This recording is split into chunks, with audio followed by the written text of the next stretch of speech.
and pulling up some stuff. Okay. Can you go to quick audio check? Can you go to quick audio? Sounds good. I don't want that to grow up.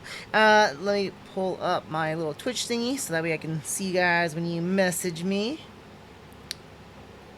Boop boop. Hot.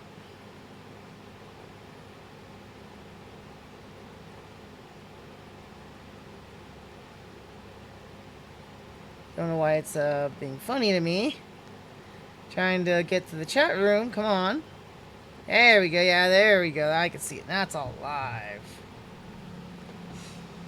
Okay, I'm going to give it not too long this time. I'm not going to do the whole full 5 minutes like I usually do. I'm going to give it about 2 to 3 minutes or so. We've got a lot to cover today. We got 3 Gundam movies to cover, so I'm a little bit excited. 2 of which I've never seen before. So these are like absolutely brand new, fresh reviews. Really excited about Gundam Hathaway because that just came out 2 days ago. And had the pleasure of watching that one. So, really excited. Let me just finish up this tweet here. Boop, boop.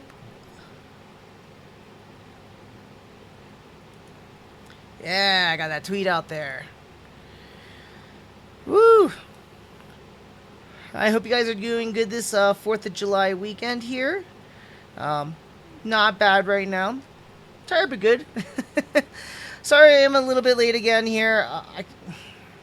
I got no excuses, to be honest. Again, I do my chores, things I need to do running around town before I could start things off, helping out the wife and all, so a little bit surprised at times. Sorry, I gotta get this corrected here. A little bit more directional here. I'm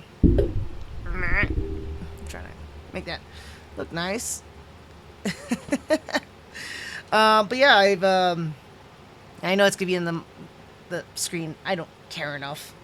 But yeah, just had to do some things, run around, eat, get cleaned up and stuff like that, and you know, I want to say presentable, but you know, I love my Saiyan armor. Yes, it's just a tank, but still, I love this stupid thing. These stupid things. I have multiples of them. If you can't tell, I keep swapping them out, in and out. You know, not swapping them in and out, but like, you know, of course, after, you know, being dirty and cleaning up, gotta change it up. But why change into something battle damaged? Don't waste something that's still good. Okay, yeah, it's just a design. Anyways, so we are now at the 3-minute mark, so let's go ahead and start us off because we got 3 movies to review. So just want to give you guys preface here who are watching it on the live stream here. I do post these up on YouTube, so there will be at points at times where I might kind of pause myself or rehash what I gotta say just because I want to retake it, because I will be cutting this down to be like YouTube size. I will also release the full size live stream as well on my YouTube. Speaking of which, too, just so... Actually, no, I'll do that once I get into the full spiel of things. So, let's get going on this. Ba-bam! Hey there, guys, and welcome to another nerdy review. I'm your host, Zaku, and today we're going to be reviewing Mobile Suit Gundam Narrative. Now, before I begin with the review, I just want to give you a couple of things here. If you haven't already, make sure to follow me on my Twitch channel. And then if you're watching this on YouTube and you're not watching it live like you are on Twitch, then you can definitely like this video, subscribe to my channel, leave a comment down below. Let me know what you think about my review or your thoughts on the movie itself. If you're on the live stream, please leave a comment. I'm trying to point towards the comment side. Leave a comment down below as well. I will respond to them. I got my little Twitch app here going, so I can see you guys whenever you message me. And then definitely too, if you're not in the aware when I make my posts or anything like that, or when I go live, you can follow me also on Twitter. That's where I make announcements of when I go live, my schedules at times, and even some random things here and there as well. So with that said and done, let's go ahead and begin with the review here. So I just want to preface this with the story, as I always go for that first thing, with Mobile Suit Gundam Narrative. So this series takes place in Universal Century 0097, 1 year after the event of Unicorn Gundam. Federation forces team up with the Luau Company in a race against Neo Zeon sleeves, or remnants of them, in the attempt to capture this elusive and mysterious Fenix Gundam. Dun, dun, dun. That's the gist of the story. Actually, surprisingly enough, when it comes to a story within the Gundam franchise, and I give these little plot lines, right? Or at least the synopsis of it. Usually it's an evolving story, right? Unfortunately, Gundam narrative does not evolve beyond what I actually just gave you. Literally, that is what the whole entire movie is about. Them hunting down and trying to capture the elusive Fenix Gundam, or Unit 3. So I just want to talk about some fun little points here and there. So I do want to say, like I mentioned earlier in the live stream portion, this is actually the first time I'm watching this movie. This movie originally came out a few years ago, back in Japan on November 30th of 2018. It did get a full theatrical release. It was huge from what I can understand and what I can remember. I always wanted to watch it, but I never got a chance to. So it did come out towards the state-wise. It had a limited release with Right Stuff releasing it through their website, and then kind of trickled to like Amazon and stuff like that. I got my hands on it through Right Stuff not too long ago, actually. I believe I got it when it was released, so it took a little bit of time for it to come to the States. That's absolutely fine. I'm very used to it. When it comes to a Gundam series, I don't expect to watch things right off the bat. I usually anticipate to watch it in about year plus or so. Sometimes you can get it when you can catch it like live streamed and things like that. Otherwise, yeah, you kind of catch it when you catch it. Lucky enough for the next review I'll be giving out, though, that's a different story. But let's talk about narrative, okay? Not something else. Now, if you don't already know, and I kind of already alluded to it too, this movie is a continuation actually from Unicorn Gundam. It's based off of the actual last chapter, last novel of the Unicorn Gundam novels, which is called Fenix Hunting.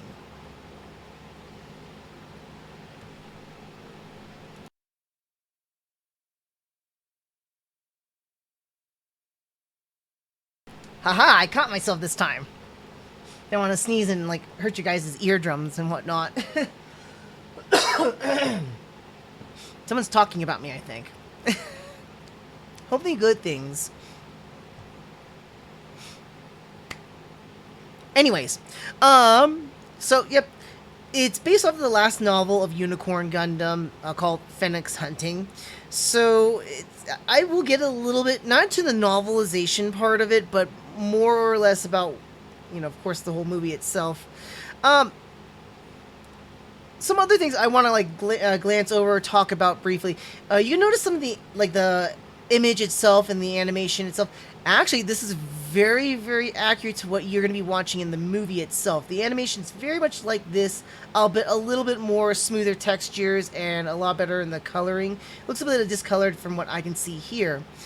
And a lot of the mecha animation looks to be kind of like this 3D.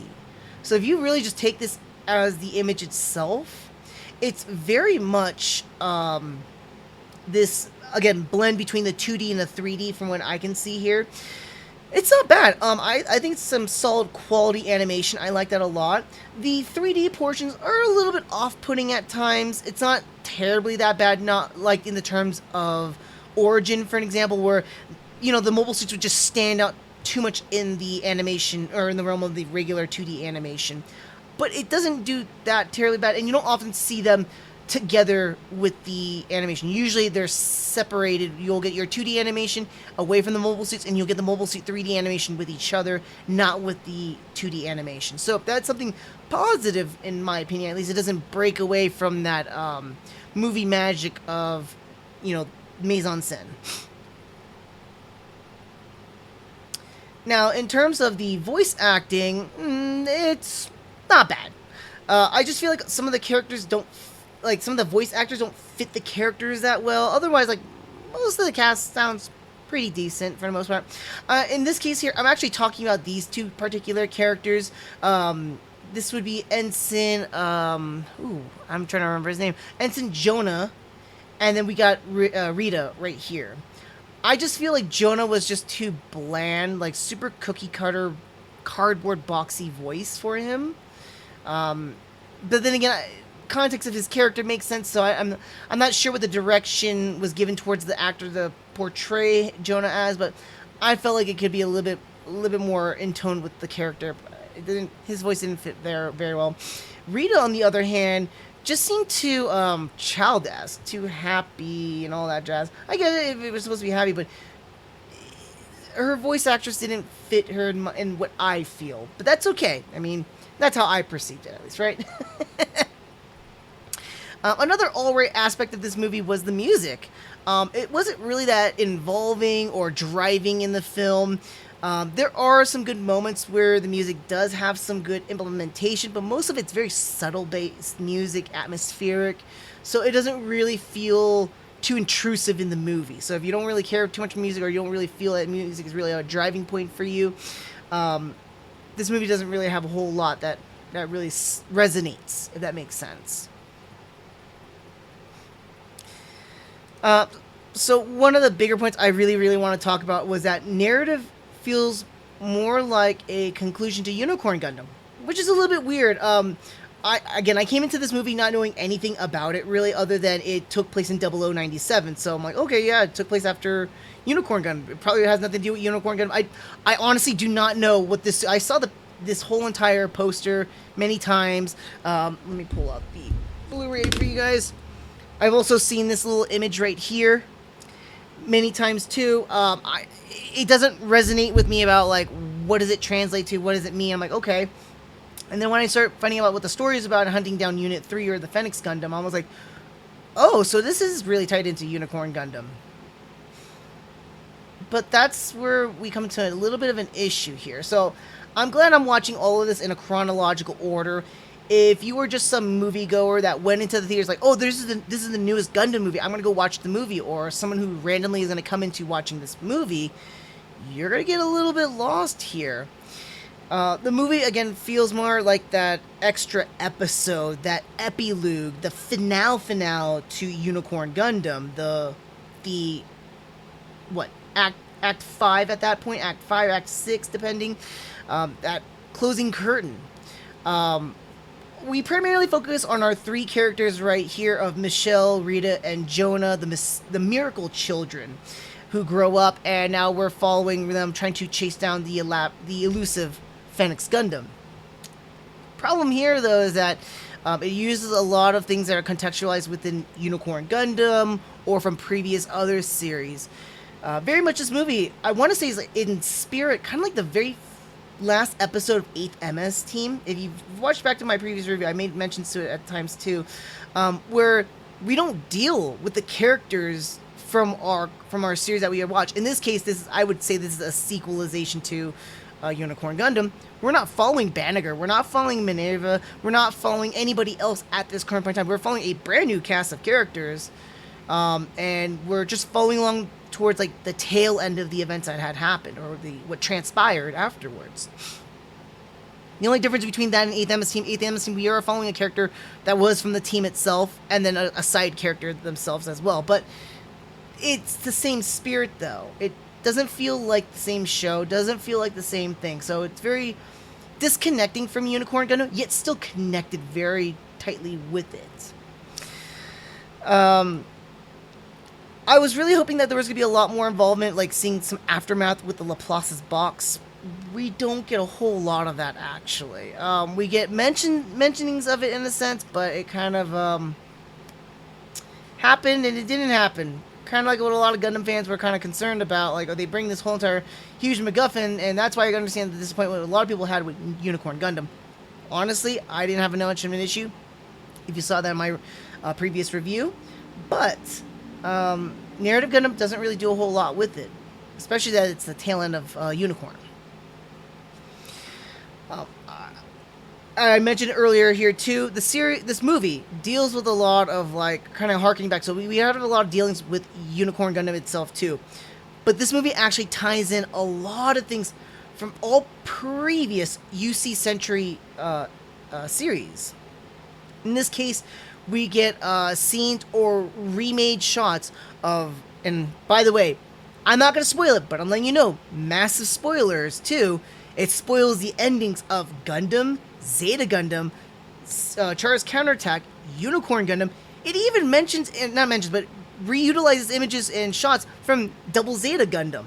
So wow, it's great as a UC fan. I can see in like how they're trying to connect and retie in everything in the entire universe with this movie. This is a bad thing for people who've never watched Gundam before. It is really bad. You just got spoiled for every single series. If you're one of those people that like, I don't like the ending to be spoiled for me, yeah, this movie, bad news bears for you. I do like how they do take a lot of these scenes, like Char's counterattack or Zeta. They took a lot of the re-imaging, like not re-imaging, but like redoing the shots for it, like in the newer animation. They kept the original Gundam and then ZZ in the same animation though, which is a little bit weird, but most of it's new animation. Speaking of utilizing or tying in with the previous series, I love how we actually have another tie-in more specifically towards Zeta Gundam. We haven't really seen too much tie-ins to Zeta Gundam as much. We do have a lot of mentionings of it. I'll bet some things here and there, like the Grips Colony 2, the Grips 2 Colony Laser in Unicorn Gundam. But here again, in narrative, we get a little bit more with them with bringing back in the Luau Company.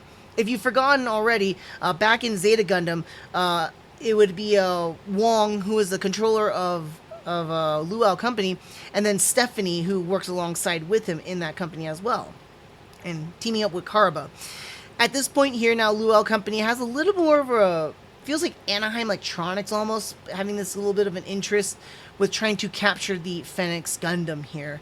There are a little bit more storylines tied into it. I'm not going to dive into it because I don't want to spoil too much for you guys. I just want to talk about the movie itself and then let you guys enjoy the experience. Let's see here. I also love how they brought in, like, not only they brought in Stephanie back, we haven't seen her, not since Zeta Gundam, but they brought her back and made her a little bit more of an important character. We also get some newer scenes, like, based around the Zeta time frame, because this movie has some scenes where they go back and forth. So they go back and forth into 0079, they go back to 0087. They do these little flashbacks, and they do it with newer scenes. In particular, here what I'm talking about is the Luau Company with Stephanie trying to procure the mystery and the miracle children, more particularly the one that is truly a new type. So I thought that was kind of cool. Another thing I thought that was really cool that they tied in, and I feel like it's more so because it's basically the finale to Unicorn Gundam, is that we get some, and I'm going to spoil it here a little bit, we get cameos. Not full-fledged screen time, but just cameos of characters from Unicorn Gundam. We got some scenes here with Minerva, we got a scene with Captain Zimmerman, and then we also get a scene with Banagher. It's kind of sad we don't get to see much more beyond that, but they do show up kind of like to finish off this entire series itself. It's kind of nice, but I wish they had a little bit more involvement since this is supposed to be a tail end kind of a thing.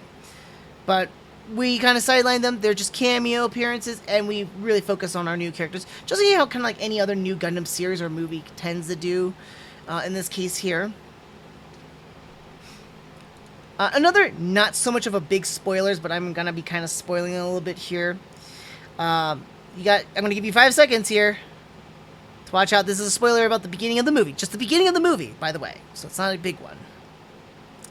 So, the big one the big spoiler I want to talk about here is the depiction of Operation British, the colony drop itself. Now, we've seen this depicted multiple times throughout the entire Gundam franchise, be it in movies, series, or in video games. I believe also in manga as well. We actually see most of it as the operation itself, or from the atmosphere of Earth, or from outer space. We don't really have to see anything beyond that. We also see the devastation of Operation British, such as how it impacted Australia, the loss of 1/3 of the continent, but we don't really see what really happens, right? Closest we got is like a lot of the old school shots of the colony just dropping down, and that's it. Goes the white. Narrative does something awesome, which is we get to see ground zero of what the drop looks like.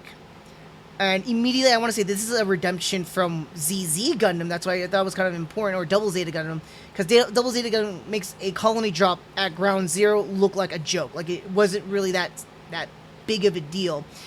Narrative Gundam redoes that, and it truly depicts the horrific destruction a colony drop can do, and how it literally leveled and created a crater in Sydney, in Australia. I said Sydney, Australia, but in Australia. Craters it. So I thought that was a really awesome depiction of it. Something we don't see in the franchise. So that's something really, really interesting, new to the table for itself, and definitely again a redemption from ZZ Gundam's joke of a colony drop. Outside of all those little fun factors here and there, the story itself is all right. Like I mentioned to you, it's very cut and dry about what it is. It's mostly just hunting down the Fenix Gundam, trying to capture it, and that's pretty much it. We do focus mostly on our miracle children here, and the mystery between, you know, how Rita is related with the Fenix Gundam. But in all honesty, it's all right. It's not terribly that bad. I just wish that we had a little bit more time to develop our main characters. I feel like they're not too terribly developed. We get a lot of screen time with Michelle, but she comes off as cold and manipulative. We don't really get too much beyond her. I think she's the most developed out of all these characters. Rita, I'm not going to talk too much about her, but like we are still left in the mystery field about her for the most part. There are some things we do learn about her throughout the entire movie, but she's relatively mysterious, kept as a one-dimensional kind of character. Nothing really grows beyond her. Joda actually does develop a little bit. I'll bet it's like the equivalent of a cardboard box getting wet. So yeah, he develops. He soaks in all the water and then kind of meh. You can push it in there and like, yeah, you get some kind of change with him. And so he does change at the very end of the movie. I'll bet not by a whole lot. So yeah, he's just a wet cardboard box to me. Very boring of a character, not that interesting. Quite literally, he gets pushed around too much, and it's not that much of an interesting character to follow. But last one I want to talk about is the main antagonist, Zoltan. Zoltan! Oh, wait. This is not Dude, Where's My Car? Sorry about that, guys. Actually, I think we do have a little shot of Zoltan. Yeah, he's right here, actually. This is Zoltan right here. Let me try and hopefully this is gonna focus on him a little bit. But he's a real he's an extreme character. I haven't seen an extreme character like him ever, really. I mean, there's some characters that come into my mind that are extreme, but not as. They usually come off as annoying, right? And he just comes off really extreme. I get that, and somewhat of a spoiler, Cyber New Type. That's another thing I will be talking about in just a short bit here, but I just want to talk about Zoltan real quick, though. Is that, yeah, he's a little bit crazy because he is crazy. I'm sorry, he's crazy because he's a Cyber New Type. But I just feel like they could have done a lot more with this villain, especially what they were trying to go with the total aspect of the next part here, which was, this is very much a new type story. Most Gundam movies or series tends to revolve around new types in a sense, but it's more like a developmental, so it's like a slow ramp up, but you never really get that high up, you just kind of like ramp up to here, right? And then in certain series, like the original Gundam, the very end of Zeta, I would say at portions of Double Zeta, and not even a whole lot, but in Charge Counterattack 2, you get some really crazy new type moments. Oh, I will say also in Unicorn Gundam 2, really, really crazy new type moments.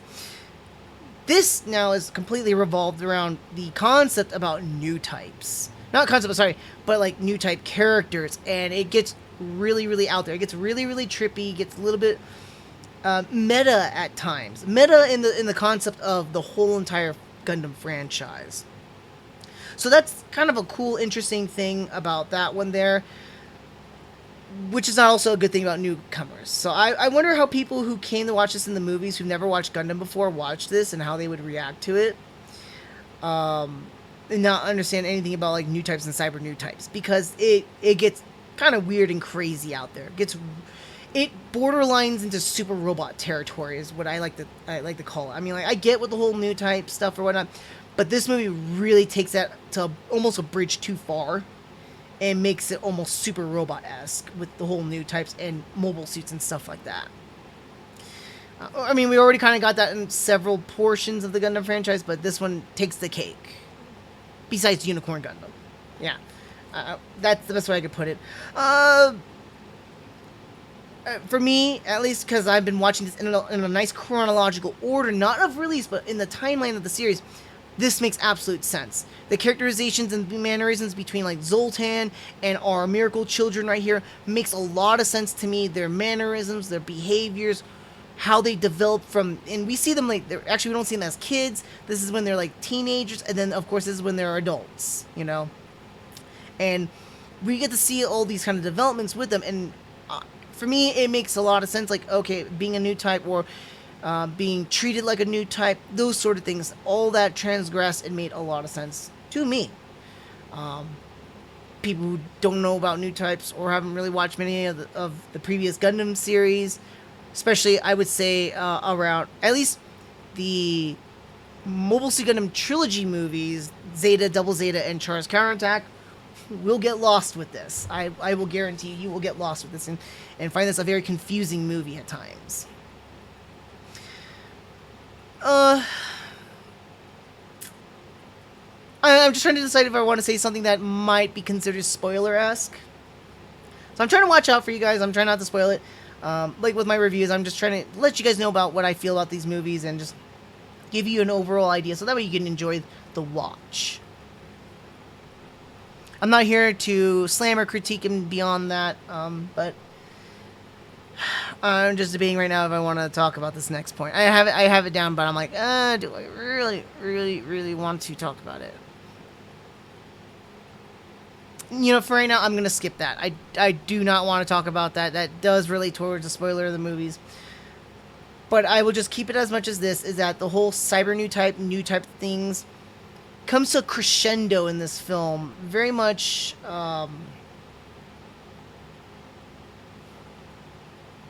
it comes to a crescendo in the same context or sense, if you want to think about it like Char's Counterattack, but not of the same gravity.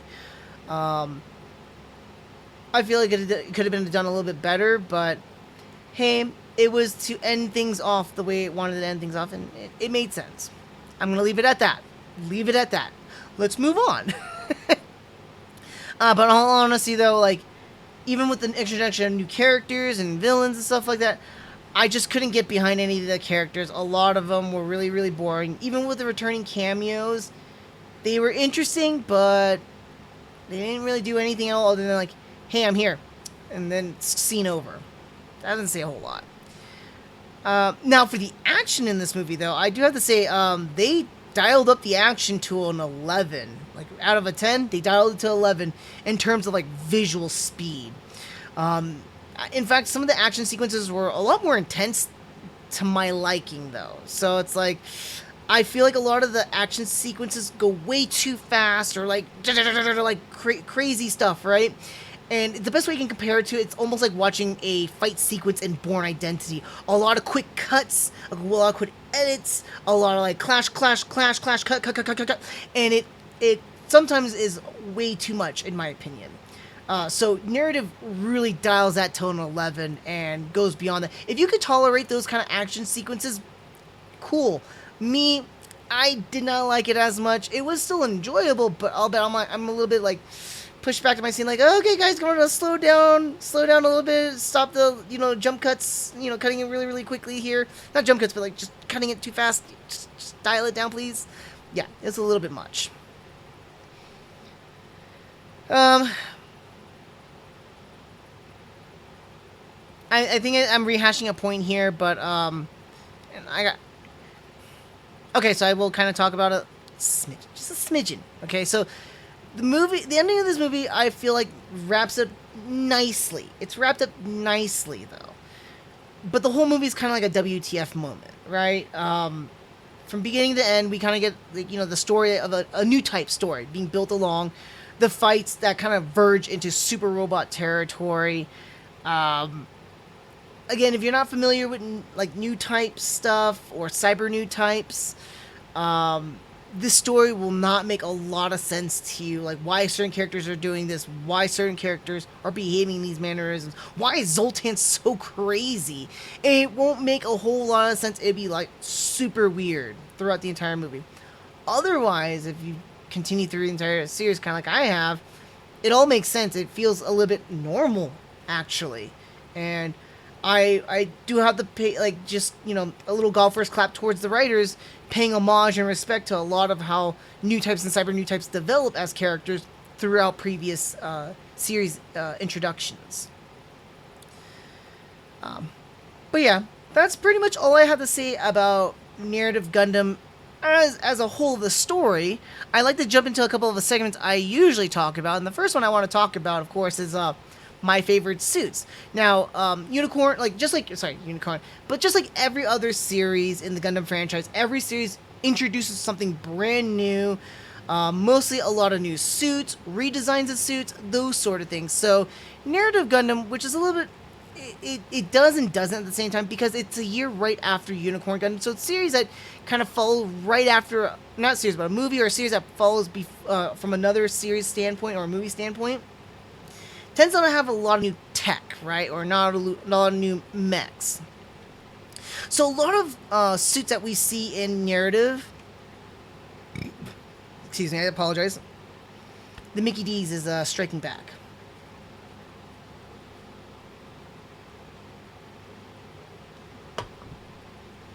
When I tell you guys I rushed to get these done, I actually rushed to get these done. Anyways. But yeah, so the series, so Narrative Gundam so Narrative Gundam does bring in some newer suits, but we have a lot of older suits too. You can kind of see it right here. We got a lot of like familiar suits that we've seen in the Unicorn Gundam, because it takes place a year later. Very similar to how like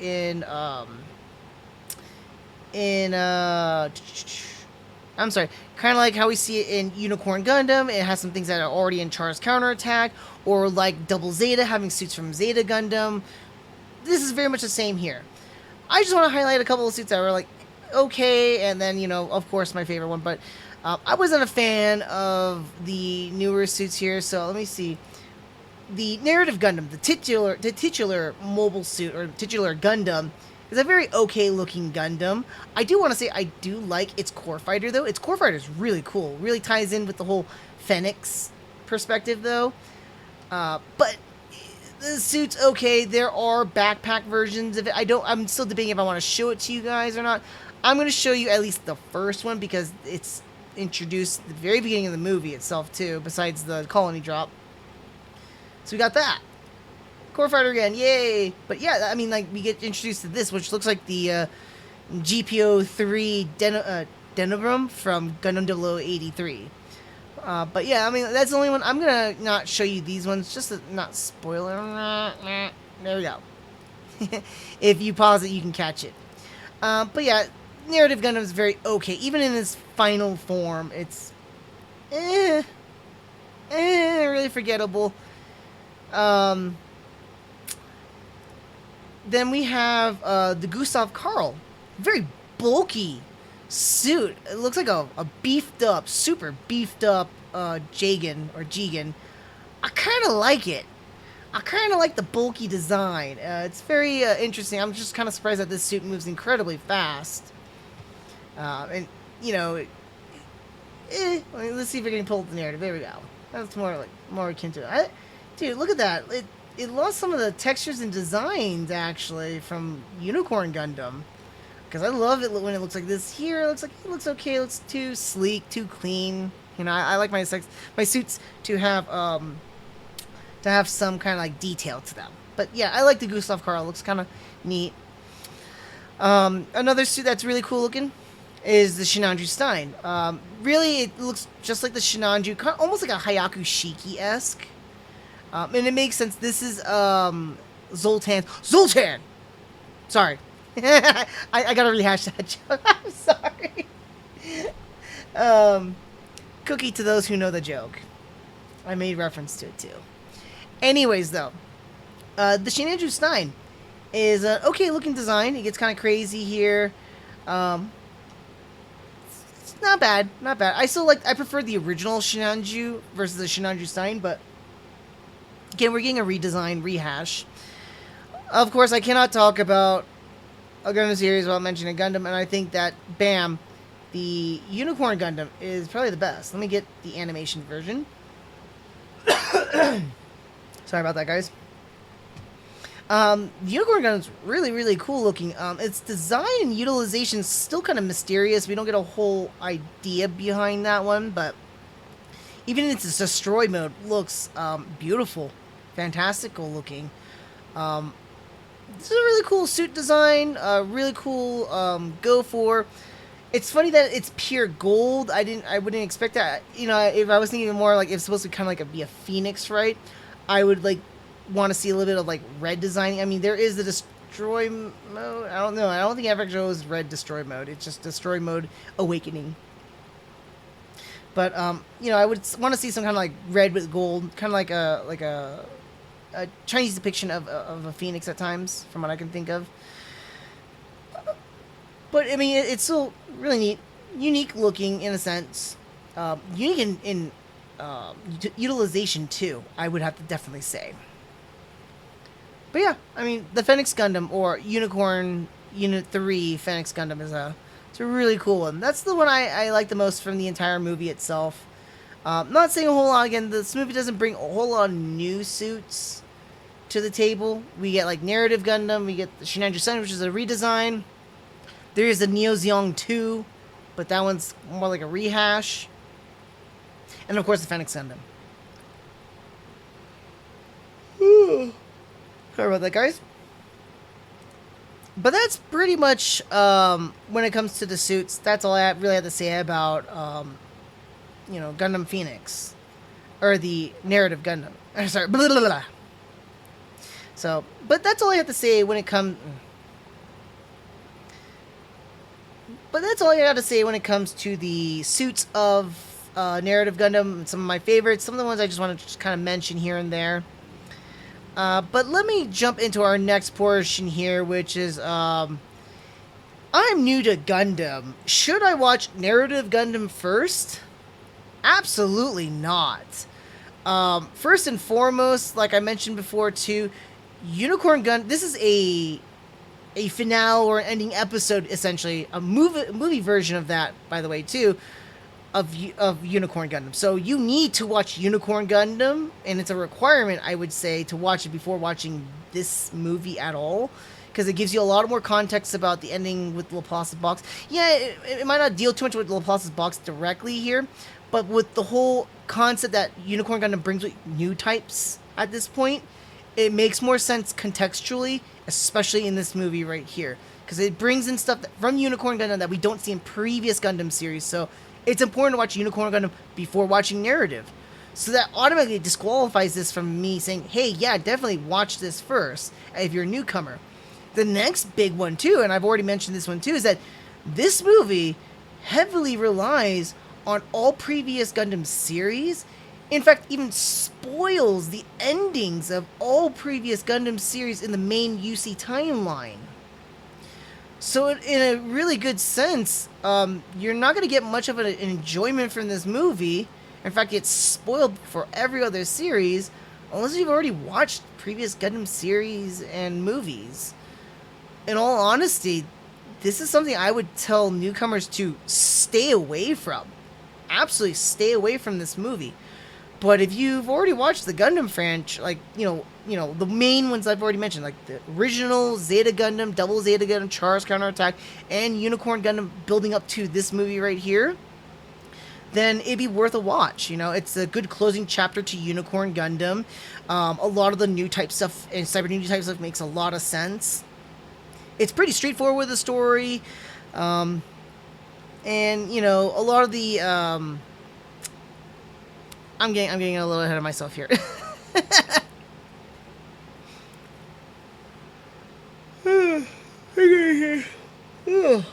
feel like I'm still waking up here. Oh my gosh. And I've been up for like 3+ hours.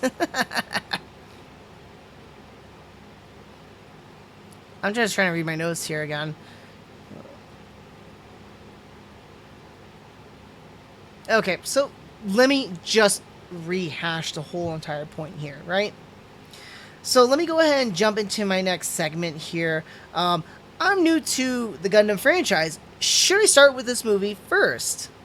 Uh, it, no, do not start off with Narrative Gundam first at all.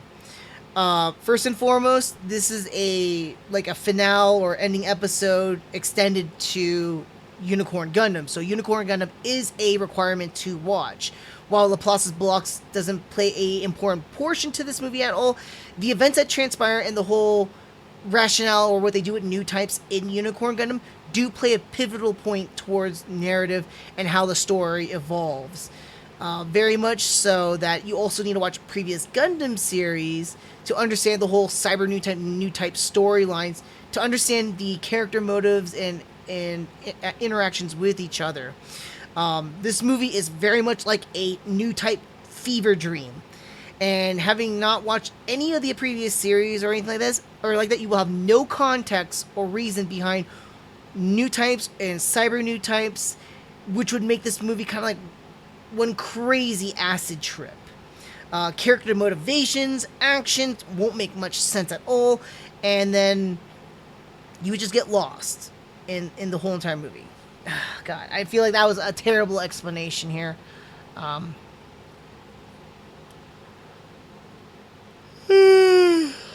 think I said it best the first time around. I'm sorry, I'm yawning. If I got you to yawn. Gotcha. Alright. Last go. Let's get this right.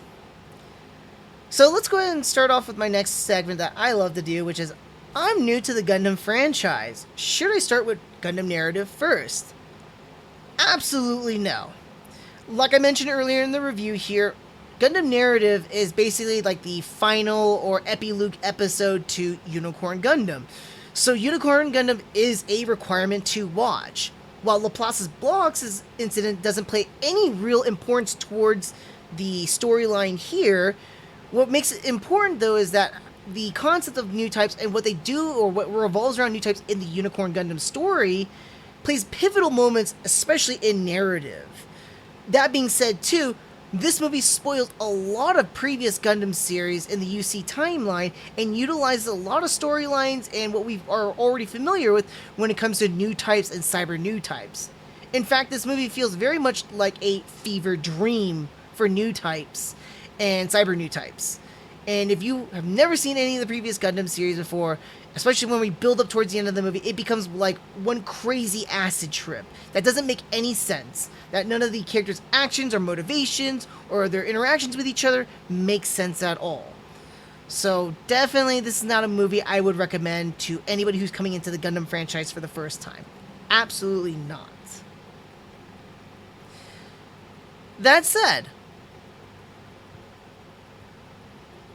I want to kind of transition off in a little bit. Let me make sure I get my notes out here right. Oh. Remember, folks, fun fact for you guys. Yawning does not mean that you're tired. Yawning means that you're waking up. Doesn't mean that it's boring to you. It means that you are trying to use some brain power, and your brain is trying to get more oxygen to fuel itself. Fun fact for those who don't know that. So I'm not tired, and I am not definitely bored. In fact, I am just trying to wake up and expand my mind. Oh, okay.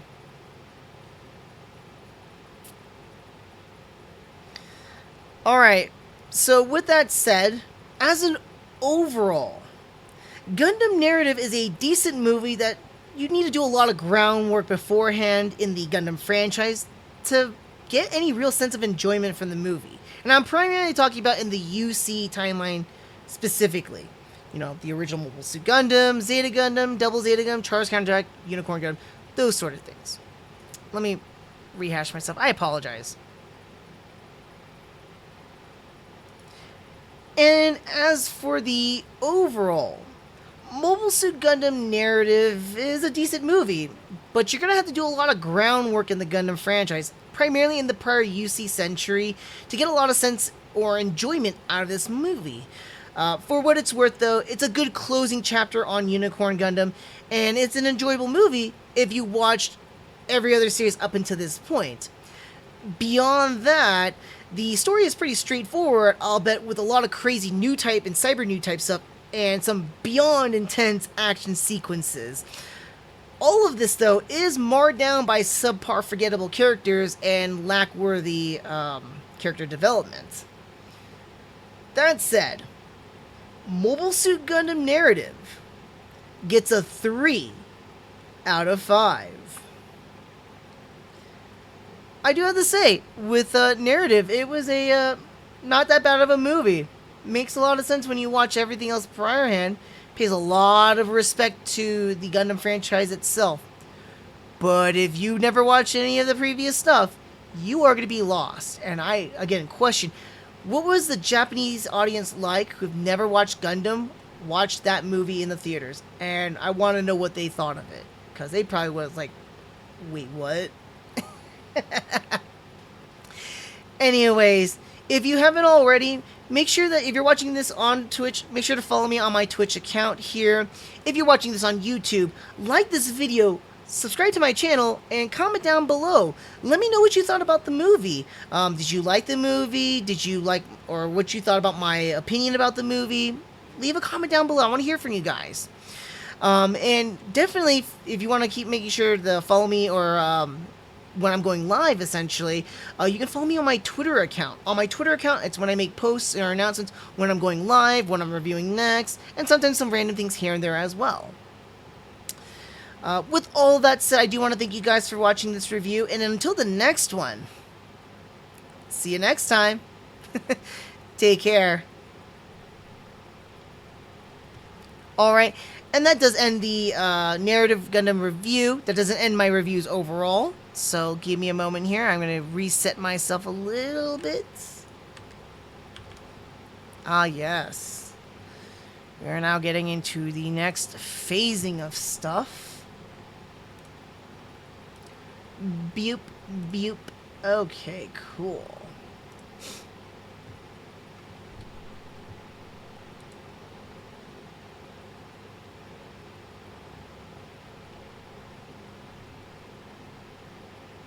I am really excited to review this one because I've never got to watch a live Gundam movie, not a live Gundam movie that came out, or a Gundam series or a Gundam movie that came out fresh, and doing a review of it. I'm just trying to get myself all situated here. I'm gonna get the yawns out.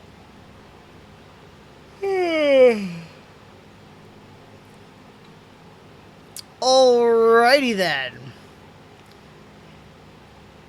Hey there guys, and welcome to another nerdy review. I'm your host Zaku, and today we'll be reviewing Mobile Suit Gundam Hathaway.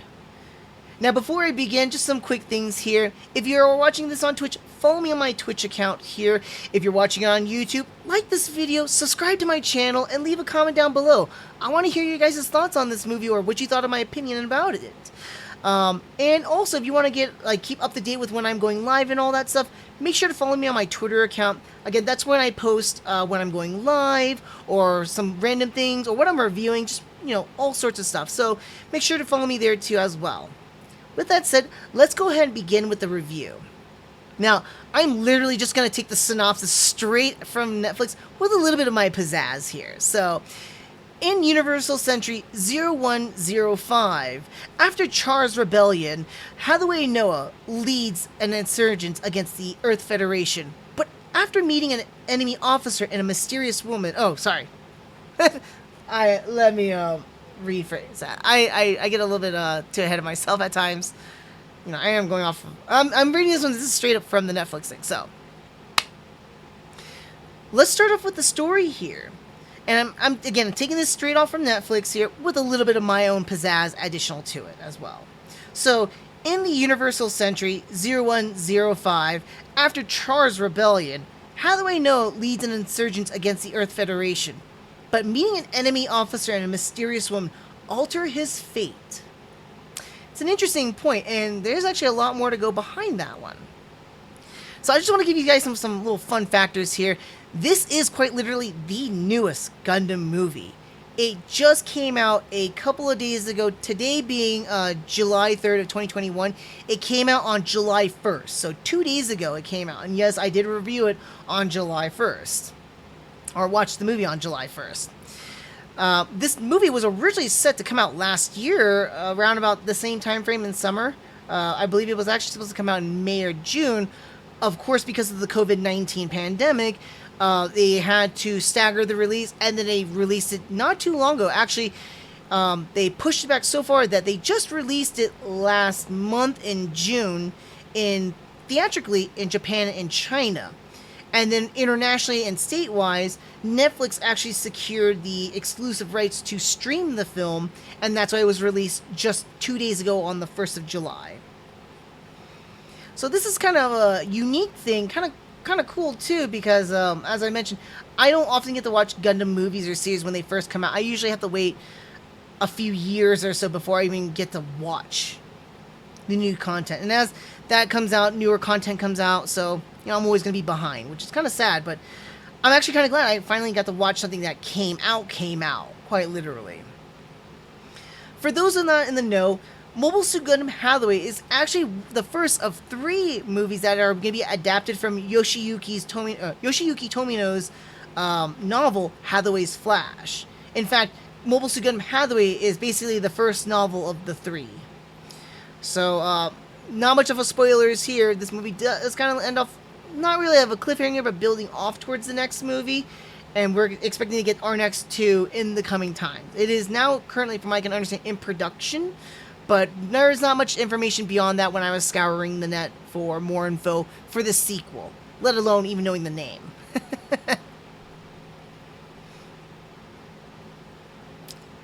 Now, this movie does clock in at about an hour and 38 minutes, so it is relatively a very short Gundam movie.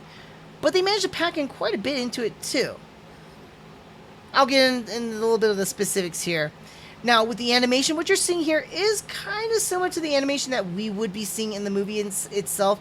Albeit, I would say it's a little bit more contrastier, a lot more harder on the lines. I think the image here of Gigi kind of gives a good idea of the lines, albeit it seems not as solid. It's kind of like spreading out a little bit. Yeah, I just pulled this poster from online here, but the animation is very top-notch, very movie quality-esque animation. I do want to say, though, that very similar, like more recent Gundam movies or series, like Origin, Narrative, you watched my previous review, and now with Hathaway as well, the animation, again, is very much as 2D-esque looking, but then you get the mobile suits, and the mobile suits are these 3D-esque animation. I'm not a huge fan of the 3D animation, and then when you pair them together, so you get the 2D with the 3D, it's very offsetting. It kind of takes you away from the atmosphere that the movie's trying to establish, because it feels too fake, if that makes sense. It doesn't, like, the images just don't belong. You got a 2D and you got a 3D object or image right here, and it just doesn't look or mesh that well with it. Not saying that the 3D models of the suits are not good. I think they look gorgeous, but it's just off-putting when you see the 2D characters alongside with the 3D suits. I could be wrong here, but from what I'm seeing here, then this is what I can understand about this current animation. That's what it looks like to me. I do love how this movie does refer back to... So this is, again, 12 years after Char's counterattack, or Char's rebellion as they refer to it in the movie. But they do some flashbacks to Char's counterattack.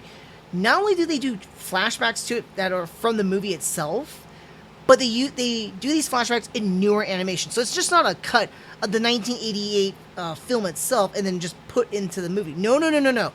They use the animation, the current animation, to redo those scenes and then insert it into the movie. I'll bet these animation scenes are about like 5 seconds or so. It still says something about that. Taking the time to make quality out of a film and not just being lazy on cut, paste. No. They went the mile, and I appreciate that a lot. Oh, crap. Sorry, guys. I'm sorry. Next thing I want to talk about is the voice acting. Phenomenal voice acting. I feel like everybody fits their roles appropriately, and sounds great. Not one character, like I'm just always cycling around these characters right here, but of course, not one character I felt like did not fit their role, didn't really brought these characters to life on screen or in animation form. I think everyone did a fantastic job. So, yeah, great job on the voice acting. I really did enjoy it right there. Music-wise, it's for the most part all right. Again, it makes me think back to Narrative Gundam. Very subtle music for the most part, but here contextually in the film, it makes more sense, and I'll get to the whole film atmosphere in just a moment there. But the music kind of gets ramped up a little bit in certain scenes or moments where these scenes are being driven by the music and really elevated by it. Other than that, mostly the music is very subtle. It's in the background for the most part, not really playing a key role in bringing in the enjoyment or making you like feel locked into the atmosphere of the film. Funny that I talk about music though, because the opening credits of this movie reminds me of a lot of like a James Bond film or like a James Bond opening, right? You got this music with like these like weird little montages and stuff like that. Well, in this case, it's like mostly with mobile suits, but it gives this like nice little montages here and there. So it's very James Bond-esque, and I say that because it's very important. The next thing I really want to talk about this movie is its overall kind of like pacing or how it goes about it. I want to say 99% of this entire movie is story / plot. I cannot stress that enough.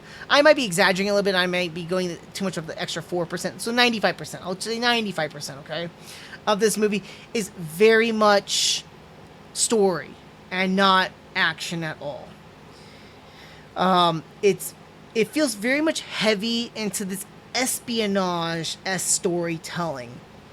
It almost reminds me of the movie, I don't know if you guys have seen this, it's called The American. It's with George Clooney, or it reminds me a lot of like Bond movies without the action, really. A lot of this like secrecy, assumptive of spies, very much playing the dialogue tree, you know, like trying to like suss out who's a spy, or like being covert about what who you are, basically. So it gets kind of interesting. I wouldn't say it's like Quentin Tarantino levels of dialogue, but it gets there at points. It gets there. I almost feel like maybe the director of this film got a little bit of inspiration of Tarantino conversations alongside with spy movies and kind of married those two together. And that's what Hathaway really feels like. So that immediately tells you that a lot of the action, though, is chopped down. Spoilers, not really spoiling much. There's only 2 mecha fighting scenes in the entire movie, and they are very short. The mecha fighting in this entire movie barely equates to not even quite 10 minutes. So that's not a whole lot. I would say that alongside with the next point, another point I'm gonna make regarding suits when I get to that segment. But this is probably the least amount of fighting I've ever seen in any Gundam movie. I'm gonna compare it to the movie. I can't say series, because if I was gonna do series, closest one I can compare it to would have been like Turn A Gundam, right? But for movie wise, the closest movie I would say that would have the least amount of action in it. Come to think, I can't really. Oh, Endless Waltz. Endless Waltz is probably the closest one, based off of memory here, had the least amount of action, least amount of suits, and Hathaway does the exact same thing. Not saying that the action is not good, though. So, my other point I want to bring up here, too, I really liked about this movie, was the realism.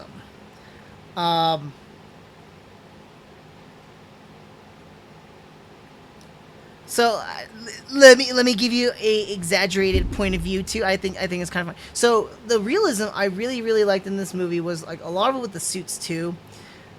It feels so much like a real robot. They don't try to do like all the super robot actions or like, you know, what we see in the normal Gundam series, right?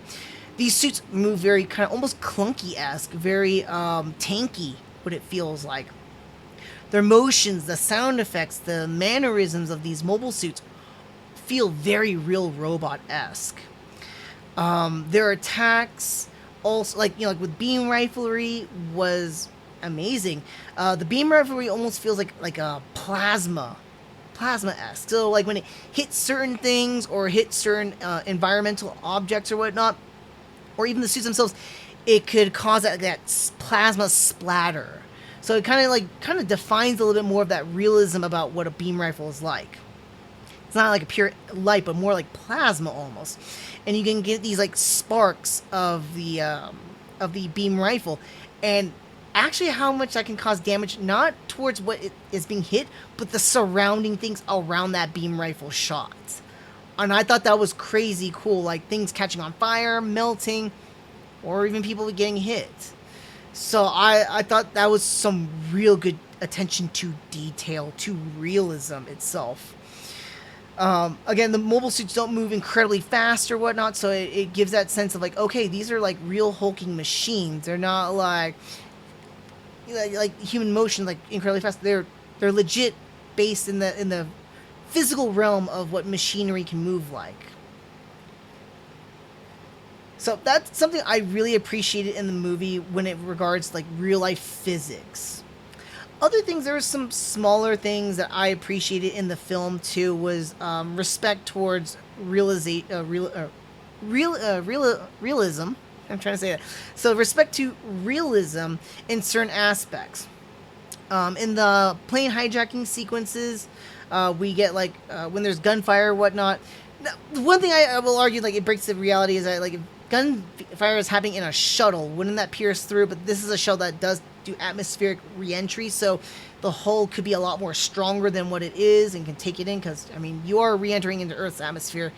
You're not gonna, I would assume, not have harder, like not denser material to utilize to protect it from re-entry. I'm not a rocket scientist, quite literally, and I don't build rockets or spaceships, but to my ideology is that it makes sense with that. So I could defend that scene a little bit. Otherwise, I believe that shuttle should have blown up from within with the pressure and all that jazz. But like the scenes where they were using automatics, as a gun person, when they were using automatics, it's kind of funny because like with the bullets flying down too, the bullets would hit down onto like the carpet. Like when there was a scene like a shell casing or a cartridge casing falls down, singes the carpet, and then rolls off. I was like, wow, that's some really good realism. For those who've never shot a gun before or anything like that, a casing from any cartridge can get, but would be really, really hot after being expelled and used. So I thought that was really, really cool realism that they added in there. The other thing I liked about it too was trigger discipline. They had some really, really good trigger discipline on the characters.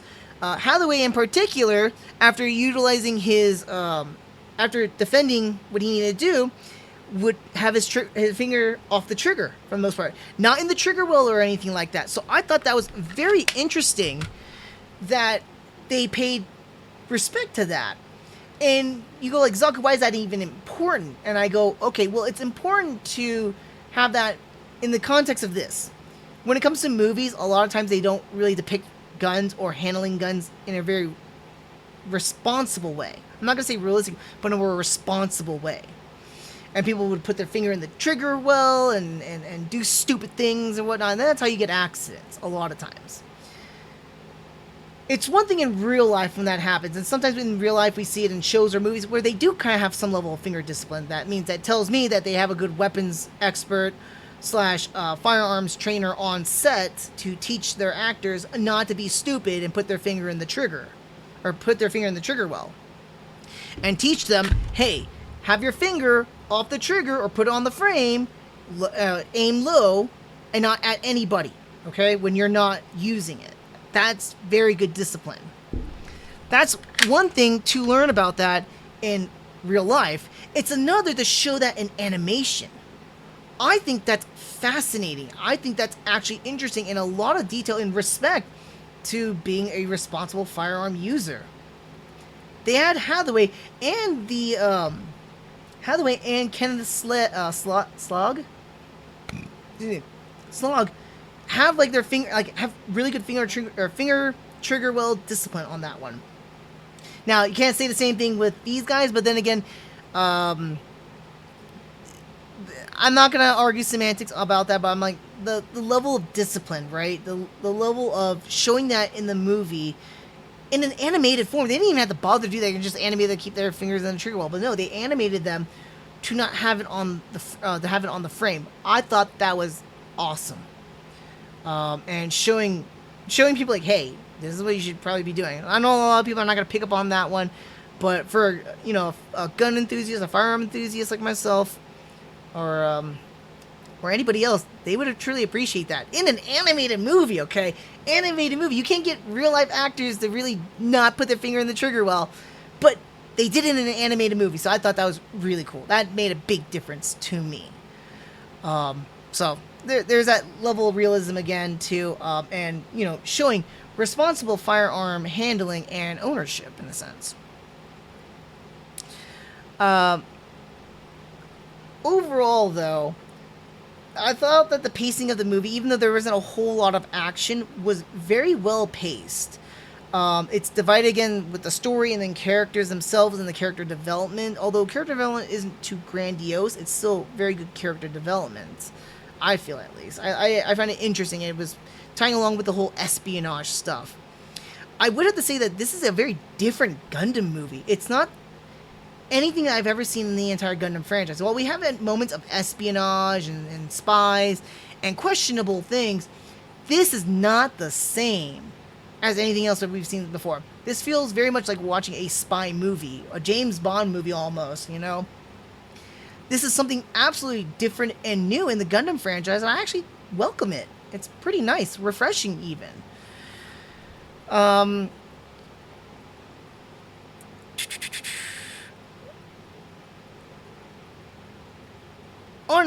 the conversation about characters, though, I do want to say, well, I do enjoy our 3 primary characters that we do follow.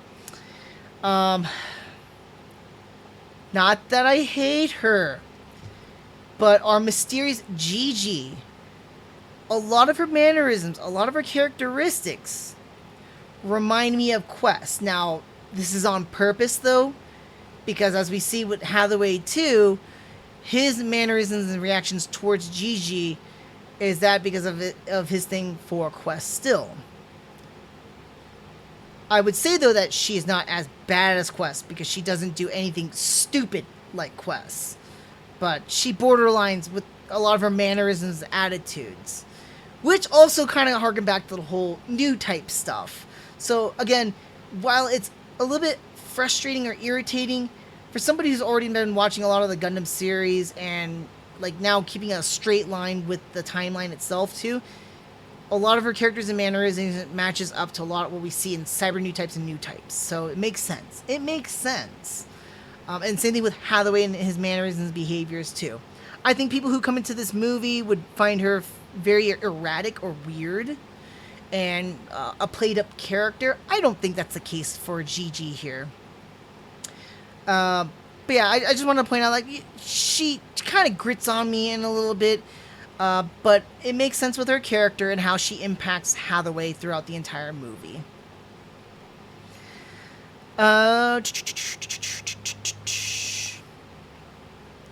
And as I mentioned before too, this is the first part of 3 movies, so the movie kind of also does a lot of setup for the next movie, especially towards the end.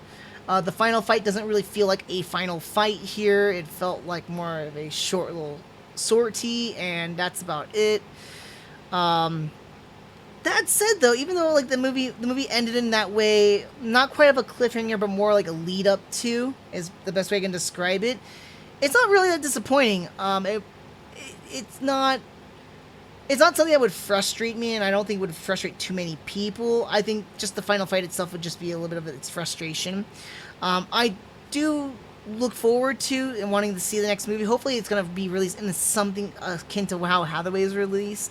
Maybe Netflix got the exclusive rights to the next 2 movies too, and they will release those.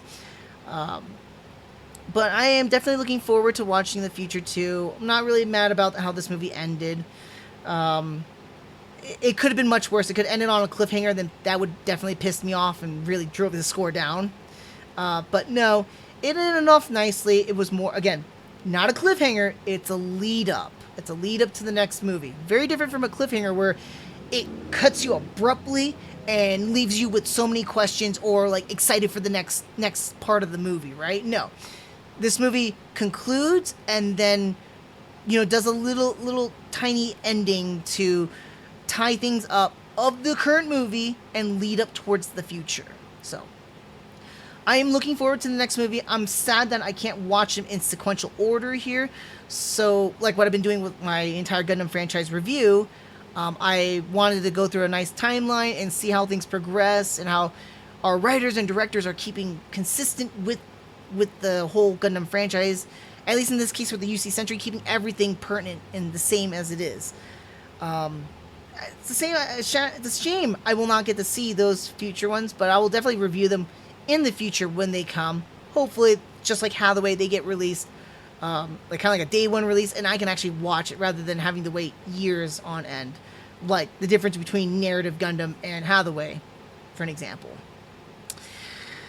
That said, that's all I want to say about the movie specifically towards like the movie itself. I do want to talk about my next little segment here, which is the suits. Like always, every Gundam series, new Gundam series or movie, brings in a lot of new suits, redesigns, those sort of things. However, there are some special cases, and Gundam Hathaway fits within those special cases. Now, this takes place, I would say about, is it, not quite 10 years? I'm trying to do the math in my head right now. 8 years after Narrative, for an example, right? Or 8 years after Gundam Narrative in 0105. So things could change, but not by a whole lot. And if you look right here, this is all the suits that they offer. I'm going to say that this Odysseus Gundam, I did not see it in the movie, though. So I want to call shenanigans on this Odysseus Gundam. It might be just from the novel itself. But a lot of the suits aren't, like, we got two familiar ones, although this is a redesign of a Jigen, or Jigen. Gustav Karl, which was in the Unicorn Gundam series and Narrative, makes a return to this series, although it's a little bit of a different one. We're introduced to a couple of new things, and these few couple of new things are things I do like. Now, I just want to point out the Mezer, for an example, looks like a nicer redux of a Zaku. It's like the Zaku family line, you know, and I like it for what it looks like. Much of the scenes that we see the Mezers in are in dark scenes, so it's kind of hard to make out. I kind of like the look of it overall, but it's not a bad looking suit. Not a whole lot to it, though. Just a redesigned version of a bulkier Zaku, right? But the real highlights of the movie, I want to say, is I actually do enjoy the titular Gundam, not even the titled Gundams, but like the main Gundams of the movie. It looks weird, but it's called the XI, so it's pronounced Z or ZZ Gundam. Gigi? I'm not sure if I'm pronouncing that correctly. It's a pretty neat Gundam, albeit too bulky in my taste, weird. It's got these little arm things. It's kind of hard to make out at times because the other Gundam, they look almost the same. In fact, both these Gundams are incredibly bulky and weird looking at times. Feels strange because considering that as we go down the Gundam timeline, the actual mobile suits get smaller. During Zeta time frame, though, they get a little bit bulkier, they got heavier armor and stuff like that, and then we start slowly moving away from the heavier armor suits, making them lighter, smaller, so they're much more faster and nimble when they fight in like space or in combat in general. Faster, smaller, harder targets to hit, for an example, right? But these two are huge hulking Gundams. While the Gundam Penelope's overall design looks weird, I do like it when it transforms, because when it transforms, it looks like this weird, like, not a Hydra, but like a star dragon flying in the sky. I thought that was really, really cool. Unfortunately, I don't have a picture of it. I would have pulled up my Netflix to show you guys screenshots of it, but I do not want to deal with any issues with YouTube flagging this and all that jazz. So, unfortunately, we're going to have to just take my word for it. We're going to go off of that. But these two suits are pretty cool designs. Not super favorites of mine, but I really, really do like them. And same thing with the Mezer. Mezer's a pretty nice looking suit.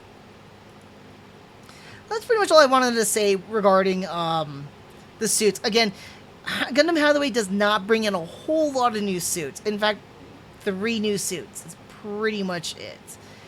I'm going to say with confidence, based off of memory, okay? We haven't gotten to that point yet, but we'll get to it eventually.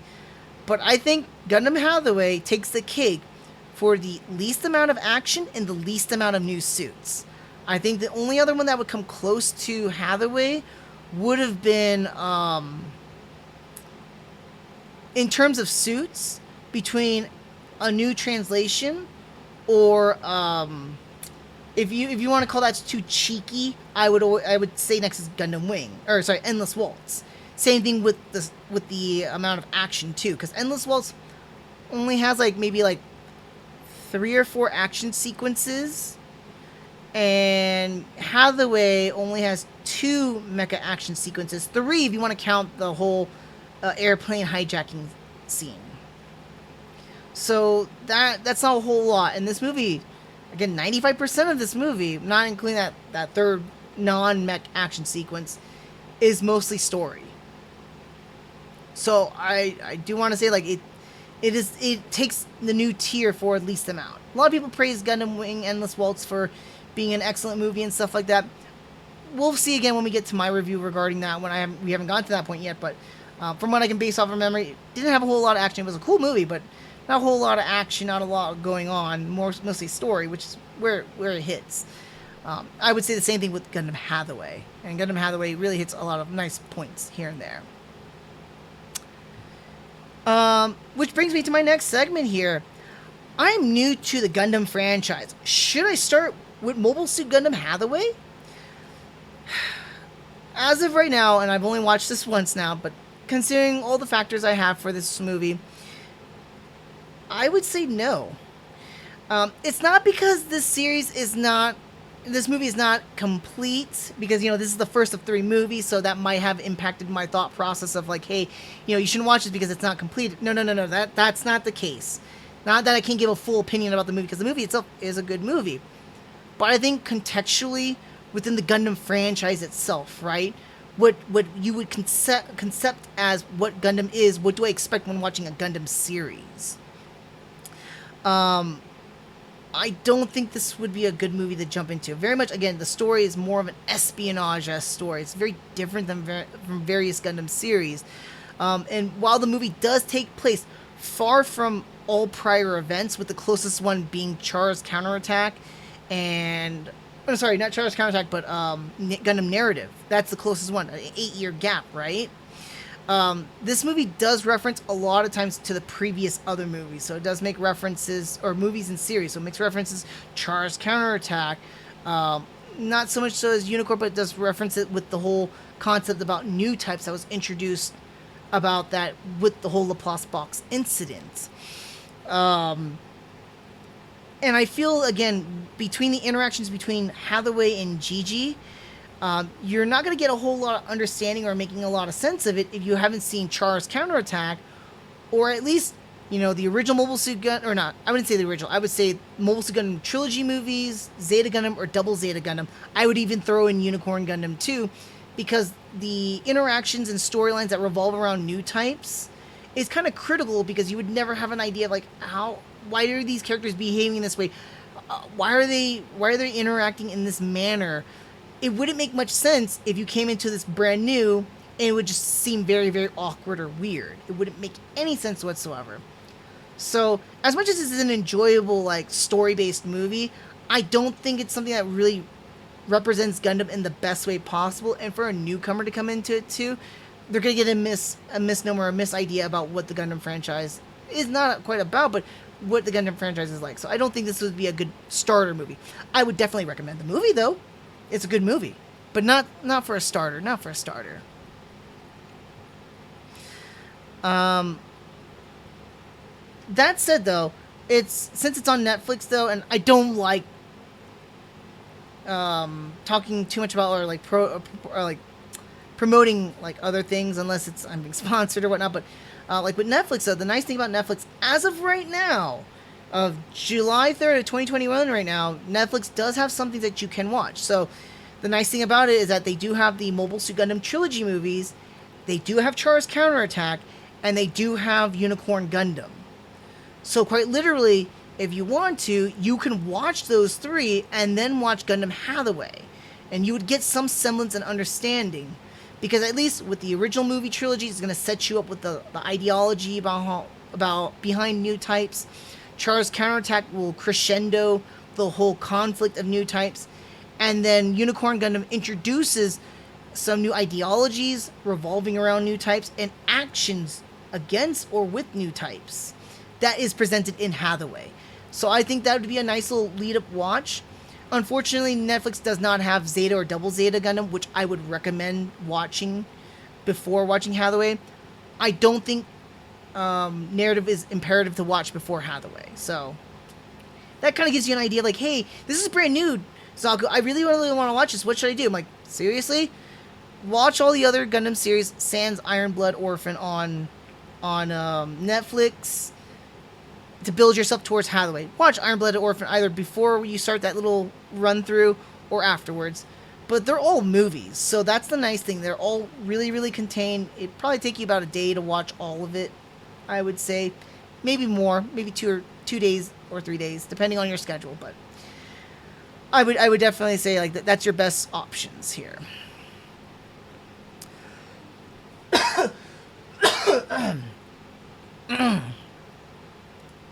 Alright, as an overall though, Mobile Suit Gundam Hathaway is an interesting film and I like to do this little transition. It's kind of cool. I like it. Hey, it's the closest thing I can do to editing wise, right? Otherwise I would do this in my system. Let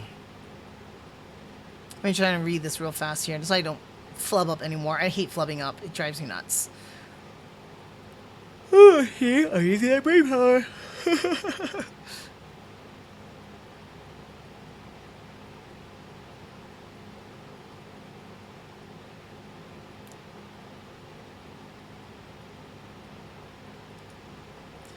Alright, and for the overall, Mobile Suit Gundam Hathaway is an interesting and welcoming entry. I like to do my little overalls, like a nice little sum up. It's kind of like one of those, like, you know, a critic would give you, right? And that's what I try to do with my little overall portions here. So I apologize if it's not interesting. I had to keep rehashing it, but it's take 2, right? No, it's take 3. Sorry. And as for the overall, Mobile Suit Gundam Hathaway is an interesting and welcoming entry to the Gundam franchise, especially since it's set in the mid of the UC century. It's a unique espionage-esque story that revolves around really tight-lipped and egg-shelly characters. And while the story has a lot of tension of who's who and who to trust, a lot of the mecha action and fighting is sacrificed for it, making this a much more tamer Gundam film compared to other previous Gundam series and films in the franchise. Despite that, though, it's still an entertaining watch that gives a lot of room for the next film to develop and deliver. I screwed up that last one. Dang it. Alright, this way it's still an entertaining app.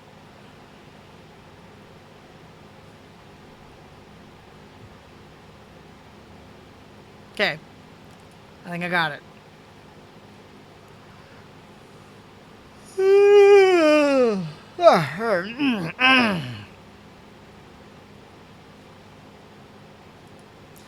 Alright, and as for the overall, Mobile Suit Gundam Hathaway is an interesting and welcoming entry into the Gundam franchise, especially since it's in the mid-UC century timeline. It's a unique espionage-esque story that revolves around tight-lipped characters and how eggshelly they... dang it. I feel bad for those who are going to watch the live stream. I'm going to keep skipping ahead. It's kind of hard. You'll tell, like, you don't see me do the transitions anymore. Live bloopers, folks. Live bloopers. Appreciate that. Alright, and as for the overall, Mobile Suit Gundam Hathaway is an interesting and a welcoming entry into the Gundam franchise, especially being in a mid-UC century entry. It's a unique espionage story that revolves around very tight-lipped and egg-shelly characters, and while the story has a lot of tension between who's who and who to trust, the mecha fighting in this movie is sacrificed for it, making this a much more tamer film compared to previous Gundam series and films that were previously in the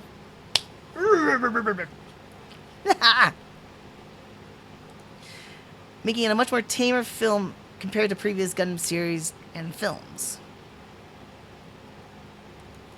Alright, and as for the overall, Mobile Suit Gundam Hathaway is an interesting and welcoming entry into the Gundam franchise, especially for it being in the mid-UC century timeline. It's a unique espionage-esque story that revolves around very tight-lipped and eggshelly based characters, and while the story has a lot of tension between who's who and who to trust, the mecha fighting action is actually sacrificed for this, making it a much more tamer film compared to previous Gundam series and films. Despite all of that, though, it's still an entertaining watch that gives a lot of room and potential for the next film to build off of. Mobile Suit Gundam Hathaway gets a solid 3 out of 5. But yeah, Hathaway wasn't terribly that bad of a movie. Like I said, I enjoyed it for the most part. It was a fun spy movie, basically. And, you know, you throw in a lot of Gundam elements. Most of the Gundam elements are the new type elements, so I guess, yeah, maybe Nair kind of plays a key to that, but not so much so. It's not too crazy with that. But really like a lot of the elements they brought into this movie here. I'm hoping that the sequel does become a little bit more action-y. Ooh, excuse me again, sorry. I do hope that the sequel is a little bit more action-y, more involving with our characters, not so much so as like who to trust anymore, because now that veil is gone. The veil of all this mystery and stuff like that, throw that out the window here. So I want to see a little bit more about like more higher interactions rather than like, do I trust you? Do I not? No, I want to see a little bit more. But this was a fun movie, definitely different than compared to any other Gundam series or movie at this point that I've ever seen. That said, if you haven't already, make sure that if you're watching this on Twitch, follow me on my Twitch account here. If you're watching it on YouTube, like this video, subscribe to my channel, and leave a comment down below.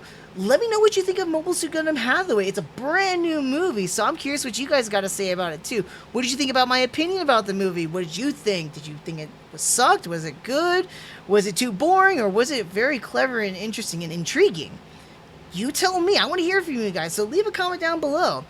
And if you want to keep abreast about when I go live and so forth, make sure to follow me on my my Twitter account. On my Twitter account, that's when I make announcements of when I'm going live, what I'm going to be reviewing, and random things here and there as well. Aside from all that, I do want to thank you guys for watching this review, and until the next one, see ya next time. Take care. Alrighty then, so let me get a little bit more situated here. We're going on to our last one here. We're coming up to our an hour and a half. I'm doing pretty good. I'm trying to keep these fast, hard hitting and going, you know, that sort of thing. So yeah.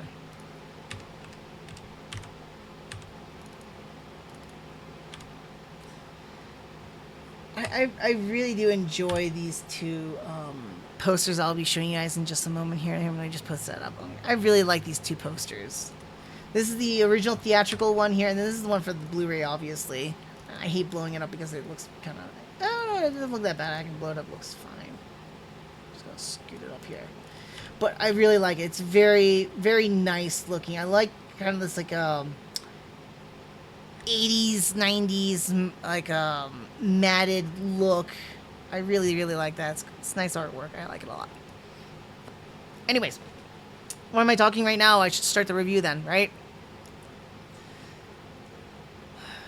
Alrighty then. Welcome to another nerdy review. I'm your host, Zaku, and today we're going to be reviewing Mobile Suit Gundam F91. Now, before I begin with any of the details here, let me just give you the following. If you're watching this on Twitch, make sure to follow me on my Twitch account here.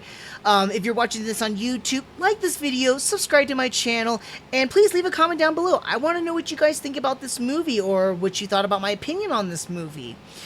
And if you want to keep abreast about what I am doing or when I'm going to go live, follow me on my Twitter account. On my Twitter account, I announce when I'm going to go live, what reviews I will be doing next, and of course, just random things here and there. That said, let's go ahead and begin with the review. To start off with, let's talk about the story here. So, Gundam F91 starts off as this. It is a year Universal Century... sorry. I get ahead of myself too fast here. So, with that said, let's go ahead and start off the story here about F91. In Universal Century 0123, when the Crossbone Vanguard attacked Frontier 4, a colony, Seabook Arno and his friends get dragged into a conflict while Cecily Fairchild gets pulled into her royal heritage. And that is the gist of the movie itself. We have a little bit more of an evolving plot from that point here, but that's how it starts off, at least. So here's some fun points and factors I want to provide you guys for the film itself. Now, this movie was originally released in 1991 here. It was originally supposed to be a 52-episode series. However, all of that was scrapped by Tomino, and he decided to turn this one into a movie. I'm not sure ascertained why. I couldn't find out reasons why. I thought it was, the series got canceled after making 13 episodes or so. Not a lot of information I could find online regarding why it got canceled, though. But as what we do know is that it was originally set to be a series and was turned into a movie instead. Now, this movie clocks in at 2 hours, and boy, does it show it with the pacing. I would akin this very much to the original Mobile Suit Gundam trilogy movies in the terms of pacing and storytelling. So that's going to play key and pivotal to what I'm going to be talking about in a little bit. Animation in this movie is actually a very comfortable, 90s animation. I feel very at place when watching this one. It's very similar to what we currently see in a lot of 90s-esque Gundam series. Not that it set the standard, but it's kind of that merge between the 80s and the 90s. A lot more harder lines, not too flush on the coloring, too flush on the color. Contrasty still, and more defined features and characteristics, especially details on mobile suits too. In fact, one thing I liked about the animation in F91 is that when suits kind of go off in the distance, sometimes in older series or movies, it kind of distorts the animation a little bit or whatnot, gives a lot less detail. F91 actually has a little bit more attention to the detail. As the suits still go off into the distance, we still see detail on that suit, rather than becoming some kind of weird little blur of lines and color. And we actually see the detail of the suit. So I think that's something really nice and unique about it that I appreciate in F91. It also gives a lot more definition and details towards a lot of the suits, which I will show you guys too. It's kind of unique with some of the suit designs. I'll show you quite a bit of them, actually. We'll get to that segment in a little bit. Music-wise, I really love majority of the music in this movie. It's super fitting for it. From the subtle music to the action sequence-esque music. Even the main theme song of this movie, I really like it. I want to find that song because it's super enjoyable. I won't say that this is really high tier with the music that I enjoy from the Gundam franchise, but it gets pretty high up there. The theme song at least carries it very up there. I do have to mention the most infamous song in this movie, though, and it's the half copied version of the Imperial March. They use the dun dun dun dun, dun that portion pretty much. There's a sequence in the movie where we see Crossbone Vanguard soldiers flying out, and that's where we have that song used in there.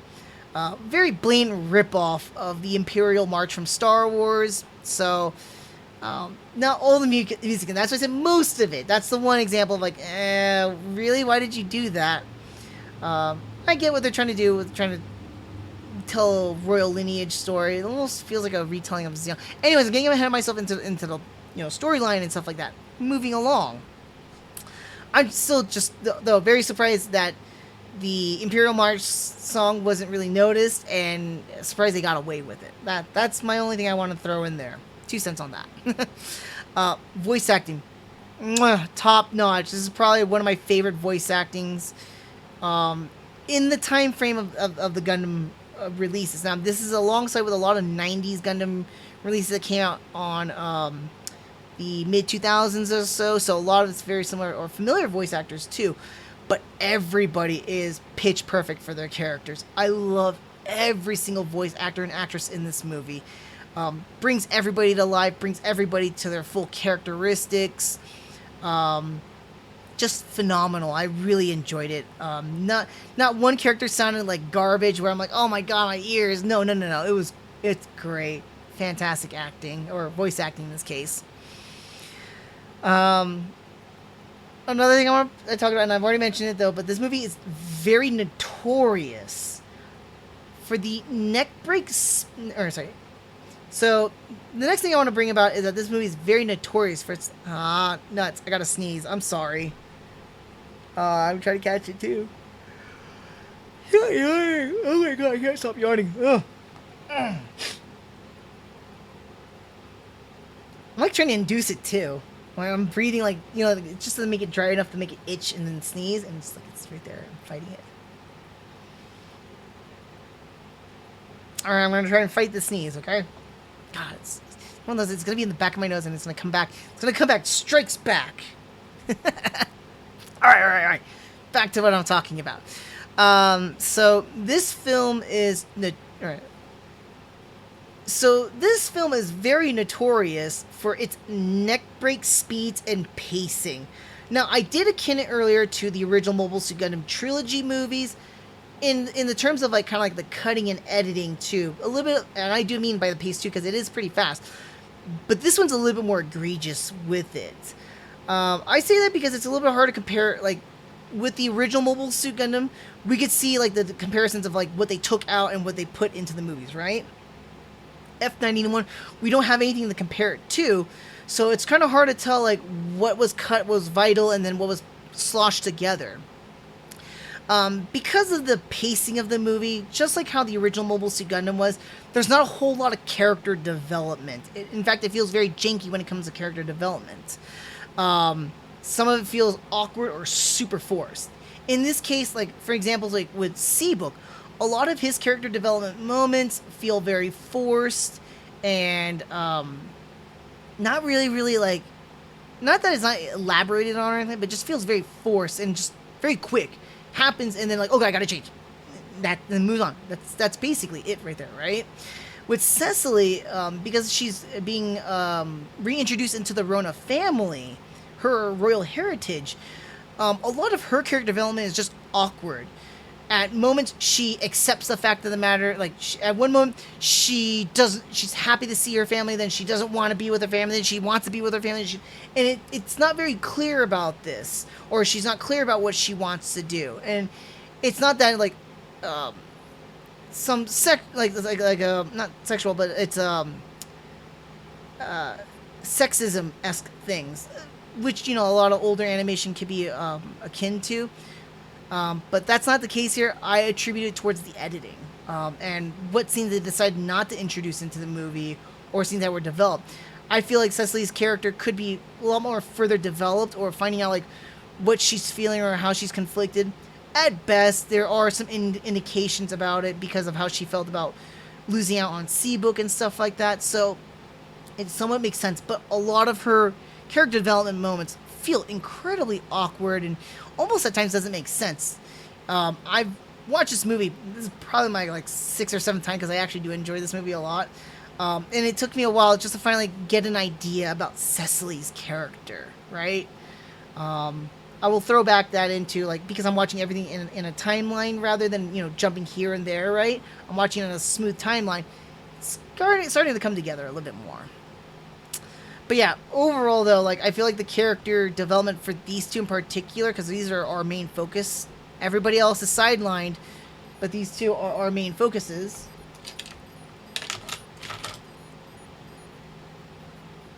I do apologize. I got my little Digimon needing attention, like little monsters. Oh my lord! How do you? 2, 3, 4,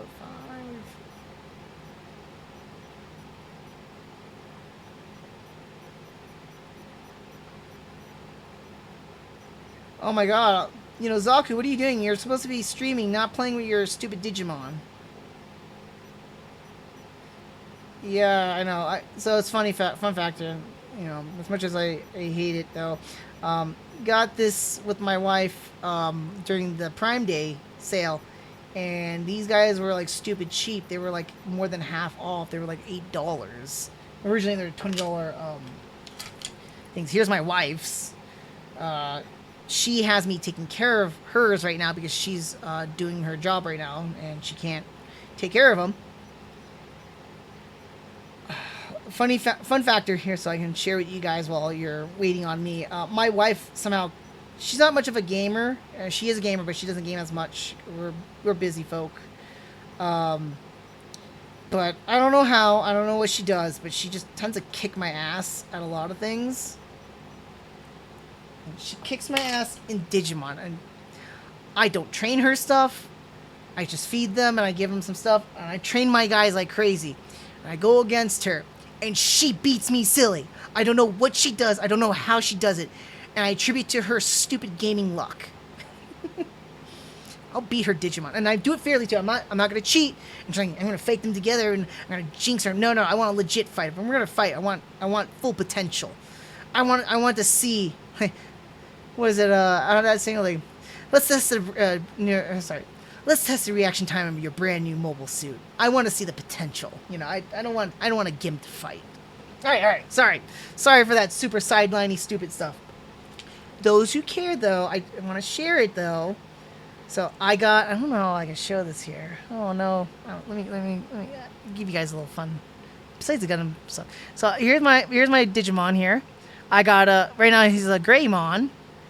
And then I have a dark Tyrannomon. I'm not super familiar with Digimon. I've only watched like the first series, a little bit of the second season, and then very little of Frontier, the third one. We've always wanted to play with this when we were kids. We used to talk about like digital pets or virtual pets. My wife had we both had Pocket Pikachus, and I had like the Giga Pet line. I never got a Tamagotchi or whatnot.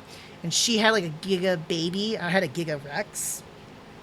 And she also had the Rugrats Giga Pets. So that was the thing. And like we saw this and like, oh my gosh, this is super cool and nostalgic. And this is a 20th anniversary one, by the way. And for her, she's got, let me see if I can show that. She's got also a Greymon because like our first starters. Let me see if I can focus on that. Take it off my face. Focus. That's okay.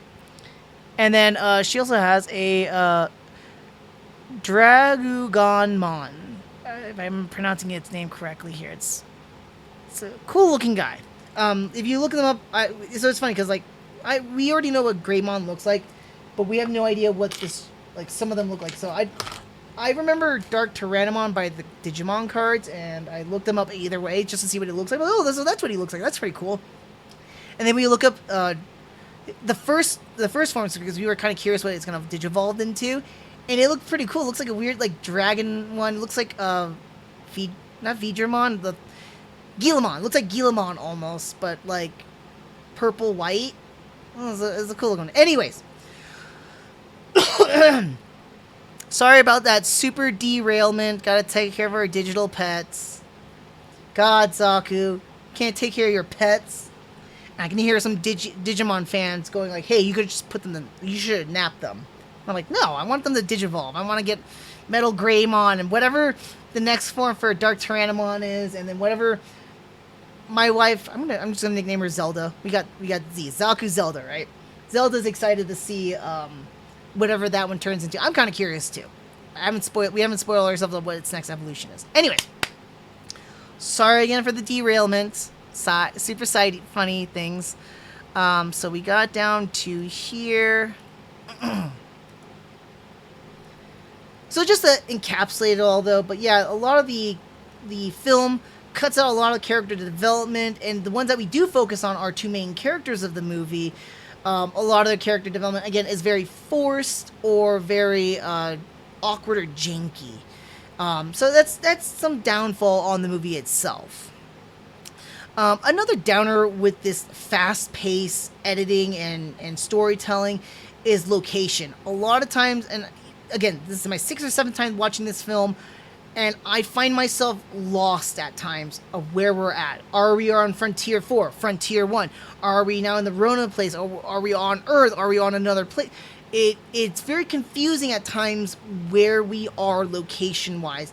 And the movie doesn't bother to tell you what the location is. So you're just kind of like, let's go! Warp speed into the storyline. And that's basically it, you know? Like, just take it in there. It's a roller coaster. So that's some things that kind of, you know, are about the movie. But the one thing that really the movie shines in is the action. How fast-paced this movie goes. And yes, it takes almost an hour before we get to the titular F91. There's still quite a bit of action in this movie. A lot of action. A lot of fighting, a lot of destruction and stuff like that. So it's super involving, super exciting. It's very enjoyable, actually. Not enjoyable in the sense of like, oh, watching destruction on it, but it keeps you entertained. It keeps you engaged. So it's a very fun movie to watch. Some fun factors or things I want to mention. Now, I say fun, but it's not fun itself. But this movie is pretty gruesome with deaths and death-like moments. It really does have Tomino's touch. He is the director, and it does has his touch with some really, really dark and grim moments. I think this is probably one of his darker movies, where, you know, like I mentioned in the Charles Counterattack, there are some pretty surprising deaths or whatnot, but sometimes the deaths are not like, you know, like crazy or whatnot. There's some deaths in this movie that had me kind of disturbed. Like it shocked me for a moment. Like, you know, I'm rewatching it, I'm like, I'm fully immersing myself into this. I'm letting you guys know again too, like when I'm watching these, 100% attention is given. No games, no nothing. I'm paying 110% attention to it, and I'm trying to analyze everything I'm watching of it. And man, sometimes like some of those moments, like you wouldn't catch it. It's one of those like you blink and you miss it kind of a moment. And I caught some of those. So one thing that stuck out to me, and I've probably seen it before, and it just didn't struck out to me, but one of the more horrifying moments in the movie was at the very beginning when Frontier 4 was being attacked by Crossbow and Vanguard. And you had a G cannon shooting out its Gatling gun from the shoulders, right? And the casings were ejected. Now, this kind of go back to realism, right? They were being ejected, and as one of the casings fell and bounces off, it hits this mother with a child, killing her. And Seabook and his friends saw the baby as it was crying. They were trying to rescue it. But my God, that was horrifying. It's like you see it hit this woman, and it's one of those things like in real life you would see like it doesn't look like it would hurt you as much or kill you. It looked like it would hurt, but it wouldn't kill you. And then knowing that the full force of how that of a giant object like a huge, I'm assuming it's brass, right? A huge brass object falling down, bouncing, and then recoiling and smacking you in the head with full force. And you think about that, it's like, wow, that adds a lot of that level of realism. And then, you know, you see the Seabook's friends coming up to this mother and child, and you see her, she's clear, she's gone. She is dead. And I was like, wow, that was a shocker moment. Another one was when Seabook's friend Arnold dies. Or Arthur, I'm sorry, Arthur, if I'm remembering his name correctly here. When Arthur dies, the way he gets there was an explosion nearby the gun tank, and he gets flown and hits the wall like a rag doll. And then falls down, and he goes into zombie-eyed mode, he's done. And that level of realism and stuff like that, it just hits. It's just like, wow, there's a level of shock behind it. Even though we don't get too much of a familiarity with this character, we've only been with him for like less than 10 minutes, but it just it's a bit startling at moments, you know. It's dang, that's all I gotta say. Other than that, like, you do see like a lot of dead bodies or like people being exploded. Of course, you see the traditional like pilots die in suits, but they're pretty graphic deaths at times too. space hamburger is not a joke. When you see someone getting exploded or vaporized inside of a suit and turned into a space hamburger, some of these scenes can be pretty like, wow, that's intense for something in the Gundam franchise. So yeah, this movie's pretty gruesome, surprisingly gruesome. I didn't expect that. Um, there's also showing moments like kind of going back to my Char's counterattack arguments too. Like we could see how like, well, not too much of that, but we see how the Federation is absolute garbage at this point here too.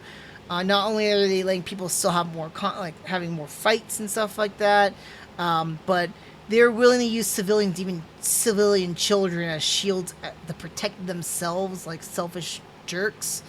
So that another adds portions to the gruesome or that realism factor. And I kind of touched about this in another review, or so I think the closest one I would have talked about was Unicorn, but we get another example of Char and Garma clones. Particularly, we see with the Char and Garma clones. Now, before I've described them as like they are like mostly they resemble the characters that I speak of. Like a Char clone looks like Char, wears a mask, is of somebody of a higher position, usually is the antagonist, right? And a Garma clone would generally exhibits the physical characteristics of Garma.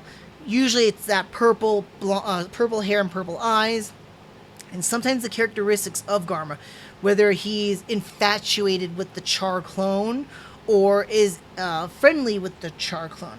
Not always the same though. In this case, this is one of the earliest examples of a Char clone and a Garma clone. If I'm not mistaken here, we've come to several of these. I didn't actually count this out, but of course, by this time frame, 1991 here, beforehand, we have the OVAs of Gundam 0083, Gundam 0080. We also had Char's Counterattack, the movie, and the theatrical release, and then we also have Double Zeta, just a kind of precursor of those. And Zeta was the fourth, Char being the fifth, 6th and 7th. This would be like the 8th entry, if I'm not mistaken here, if I'm counting correctly. It could be 8th or 9th here of the Gundam franchise. And this is our first examples of a Char and Garma clone. The Char clone in this case would be Kuroso or Iron Mask, Cecily's father in the Rona family. And then we get the Garma clone, which is her brother and son to Kuroso or Iron Mask. I'm not sure how I want to call him. I call him Kuroso, but he goes by Iron Mask as well. But we see them too, and they're merely characteristics of them. Albeit Kuroso's is a little bit more towards Char because of his actions. I'm not gonna spoil that, but if you get to the past halfway point in the movie, you'll know what I mean. Like, kind of similar to Char, I would akin it towards a CCA or Char's Counterattack Char, right?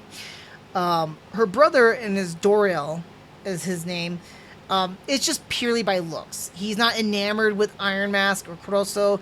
He is not befriending him or anything like that. It's just that it's just purely by looks.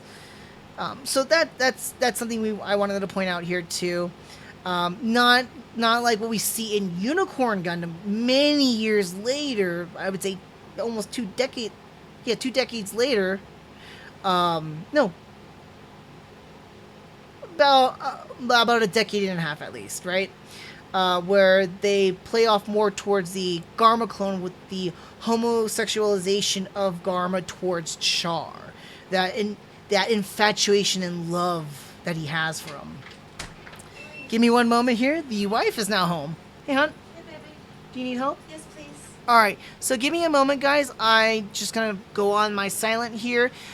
Just for a fact, for those who are watching the full live stream version, just go ahead and if you're watching on YouTube, fast forward this probably about 5 or 10 minutes. I'm not too sure. I apologize to my live streamers here.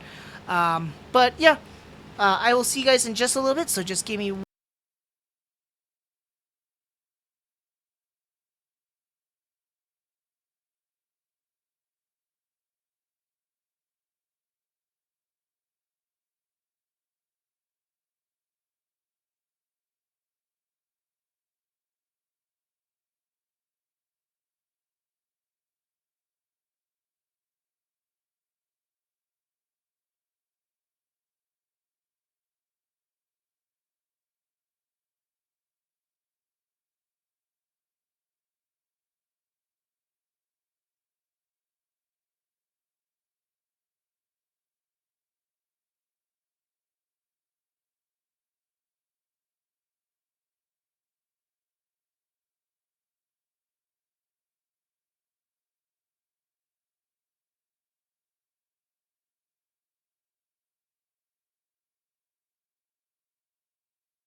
Okay, I'm back. Sorry for the long hold there, guys. I appreciate you for your patience.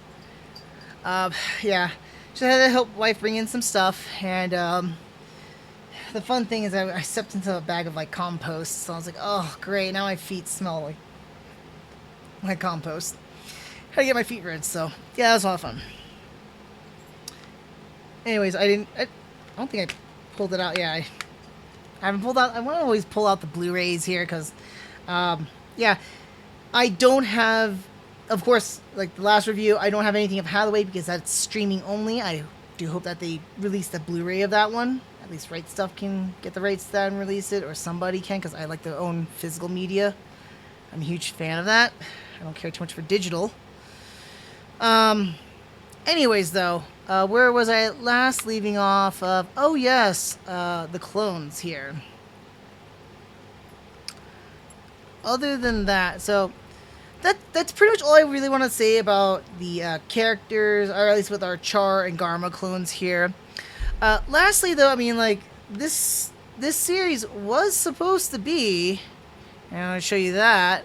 I mean, this movie is supposed to be a very nice, I mean, from beginning to end, even though it's very, very fast-paced and told very, very quickly, had some interesting moments, characters. Story was actually kind of interesting too. I would have really loved to see this actually as a full series. A 52 episode series or a 50 episode series would have been awesome. Really do enjoy what it almost seems like almost like a retelling of Zeon, like a Zeon storyline, but it's not. It's something else, and it's really, really exciting. Definitely would have loved to see a newer series, not newer series, but a series based on this. Not terribly of a too much of a spoiler, but at the very end of the movie, it says like this is only the beginning, and then it leads off to like kind of like what I like to call like a follow up type of an ending, right? The movie ends off very nicely. I like the final conflict and all that jazz, and everything else that ends up to that. But there's that huge titling, like this is only the beginning. But that's because this series, F91, actually has a sequel. Unfortunately, though, it never got a animation out of it. What we got, though, and some of you might have heard of it, is Mobile Suit Crossbone Gundam. And that is the sequel to F91, where we deal a lot more with Cosmo Babylonia, the Crossbone Vanguard, and the Crossbone Gundams. And of course, we continue with our two characters here too, so it's really, really cool. Unfortunately, it has never got a animation OVA or another movie even. I would really have loved to see that continuation of it, so it'd be kind of cool.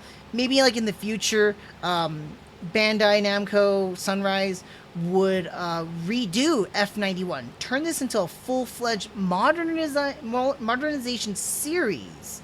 Maybe following alongside with what we already seen with like Unicorn Gundam and stuff like that. Make that a modern one, and then we would have the sequel that is Crossbone Gundam. I would have loved to see that. Unfortunately, what we have now is a compiled 2-hour movie at crazy speeds, still very entertaining. And if you want to follow the adventures of Seabook and Cecily, you can follow that in the manga versions or the manga format of Crossbone Gundam. So that's all I really want to say in terms of the movie itself. I do want to talk about, of course, my next segment. Nero might be joining me because he just jumped on my lap here. Our next segment here, which is about my favorite suits, or suit of the series, or movie.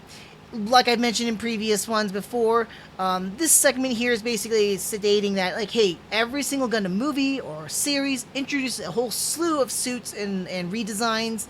Some of them are less than others, some of them are more than others. F91 is a really good example of really introducing a lot of new suits. In fact, we only got maybe like, a few older suits. We see like and I'm talking about like we see like a suit of a Zaku 2 and a Gelgoog in the museum, and then we see Jigen types fight in the beginning too. Other than that, every single suit brand spanking new, which I'm kind of glad, even though we did jump, if we're counting at the point of Hathaway's timeline, which is UC 0105, we are now at 0123. almost a 20-year gap at that point, and now we got newer suits. Fun thing, and I kind of mentioned this alongside, I think, in the narrative or the Unicorn review, or sorry, the Hathaway. Oh my goodness, give me one moment here. Damn it. I didn't realize I was the door. Sorry, man. Ah, seat stealer! Seat stealer! Get over here. Oh, my baby boy. Can you believe Nero is sick right now? Poor little buddy here. You can't tell, but his little right eye is kind of flaring up. He's got his kitty herpes, which is hereditary. For right now, for the review, I will hold on to you. Okay, buddy? Since you want all this attention and all this love. And oh my goodness, did I just close out on something? I did. I totally did. Man, you were just bad lucking me right now on just wrecking my review, Nero. I'm gonna blame you. Or maybe I just clicked into it. That's what I did. Oops. Anyways. How dare you lock me out? I didn't realize I locked the door. She went. The zombie was trying to eat me. You still have your piece, right? What if a zombie was trying to eat me?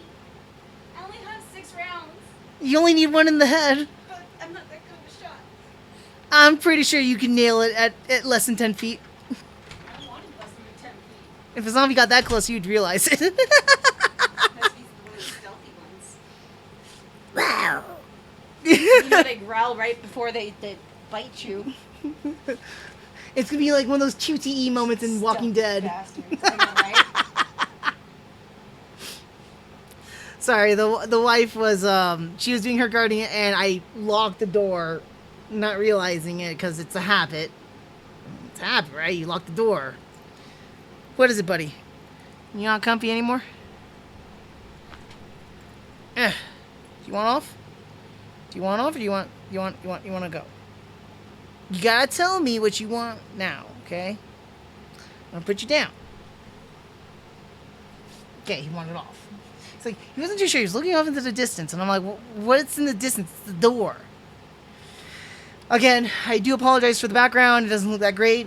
Live in a small place, and I don't really have much space, and our computers are actually out in the open, so yeah. For those of you who are still curious and ask the questions, Zaku, why do you have a really crappy looking background and not use something nice? I do have green screen, but this is actually a walkway, and you can't tell there's actually stuff in the walkway too, so it's a very narrow walkway. I can't put up my green screen equipment to cover this up or make a nice little background, so I don't care. I'm looking at my wife here. She's still giving me that look. Oh. No worries. I mean, do you want it back there? I mean, No, it's just a habit. okay. As long as it's comfy. Doing spring cleaning, late spring cleaning, summer cleaning. My business has taken over the living room. Yeah. Ooh, I got some new stuff. I kind of talked about that, but yeah. What'd you get? What in the world's that? Shimi makes perfume now. Oh, she makes. Oh, please. It smells really good. It does. It's. I have a feeling because it's not commercial made. It's not going to irritate you. I don't know. I don't trust perfumes. For those of that don't know or in the know, basically, perfume. I have a not an allergic reaction, but I do have reactions to perfume. Messes with me like asthmatically, and then sometimes I get rashes from them. Really, really weird. Same thing with detergents. I hate detergents that have like chemicals, like smelly chemicals in them. Yeah, but these aren't going to have like the chemicals that goes in commercial stuff. I mean, if you want, you can attempt to spray that and see how I react, and we can. No, not right now, not right now, not right now. No. You said I could spray it. I How do you trip? Do you push it? Oh, I see. God, please don't shoot me. That did touch me though, so. It smells so Well, we'll know. If you see red behind my arm, you'll know that I got a. Ah! I think that's the form. I'm being battered by my wife. I'm actually scared. I'm like legit scared. Like, how am I gonna react? Oh, you'll survive. The smell is actually not like It's strong. very nice, isn't it? It's And very if floral. if you're not getting irritated by the smell, It's not an immediate reaction. It's a build-up. But the thing is that the perfume though is not percolating that wide. Like, you know, like if you go to like that Macy's or Nordstrom, and sometimes you pass by those like perfume aisles, right, or the perfume kiosks, and it just smells the perfume. Like, just you could be like 10 feet away, you could still smell it. Yeah, this has like a not even a 1 foot range. This is like on my arm right here, and I don't even isn't smell. it very nice and light? Unless I get like that's how close I had to get to smelling it. What the heck? Ooh. I had a little of a choke right there. What's wrong? What's wrong? What did you do? I didn't do it. I got it back from a customer. What do they do? I don't know. It's Did all they put it in a microwave or it's on something? top of a toaster or something. By the way, your Digimon crapped for me on live stream. Oh, look at this. Ooh, what is that? It is a s'mores pie. Ooh. I totally forgot to put this lettuce. I don't think I'm turning red. It's still like moist right there. It's still drying up. So that's a good sign at least. I'm not Yeah, hiving. you. Well, at least I'm not hiving up. I told you you'd be fine. Smells giving me a little bit of a headache, but not terribly by much. Yes, I'm a sensitive, delicate Asian flower. Okay, continue your review. Okay. Sorry about the again, another break from the review itself. I apologize, but hey, you know, life. So this next segment here I wanted to start up again was the suits that I liked from the series, or new suits that they introduced. So just like every other new entry into the Gundam franchise, every series or movies introduce like new suits, remakes of the suits, or redesigns of them. F91 is no different from that. In fact, F91 introduces a ton of new suits. In fact, I mean, we kind of see some of these. I don't count this one at all because it's not in the previous series. I don't even remember seeing a Zaku one, but I remember seeing a Zaku 2 and a Gelgoog in the museum. Not used, it's just, you know, a suit standing there. And then we see some Jagan types or Jigen types fighting in Frontier 4. Other than that, every other suit is brand spanking new. The designs of the suits are not great. I think a lot of them are kind of ugly. But, okay, so I just want to show you some of them. You'll see what I mean. So here's the heavy gun type. If I'm not mistaken, Barragate is the one that uses it. Barragate, yeah. Barragate uses this heavy gun. It's an okay looking suit. Reminds me of like a beefy GM alongside with a gun cannon. It's okay.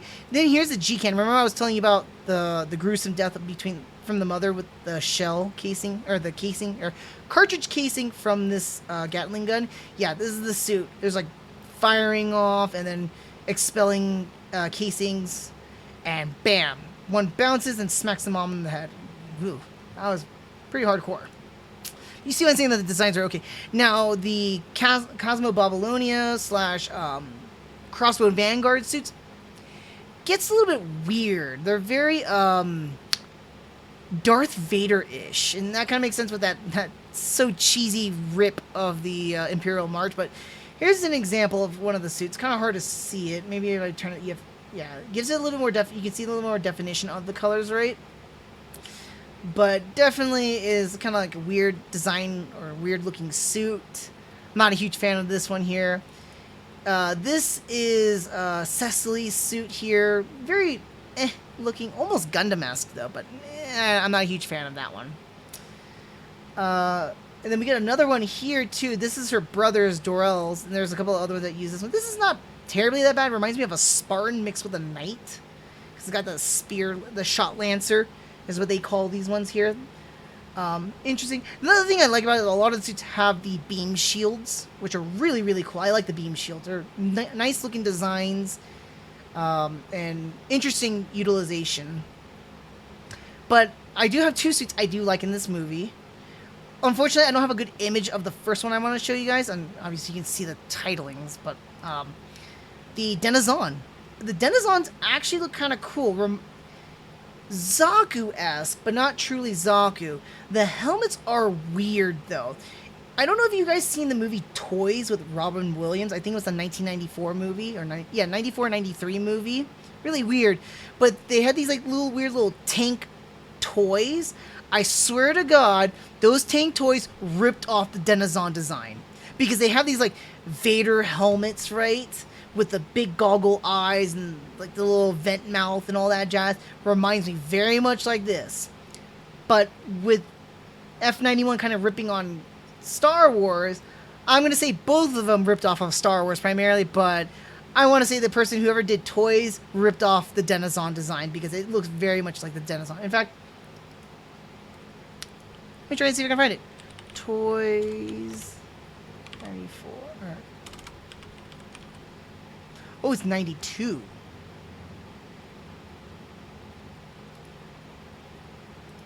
Toys. Let me see. 1992 soldier tanks.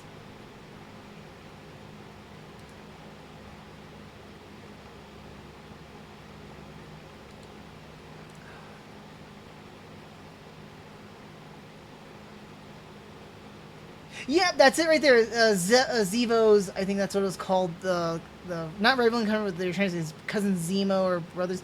Look at that. Very, very similar. Ugh, come on.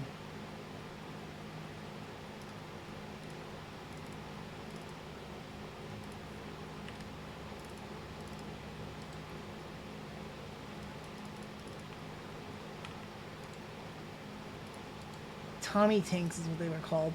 But yeah, look at that. So you got the giant goggle eyes, you got the helmet looking thing, and you kind of got that little vent mouth. And I was like, it looks like a direct rip. Almost. Not quite, but still. You see what I'm saying, though. Anyways.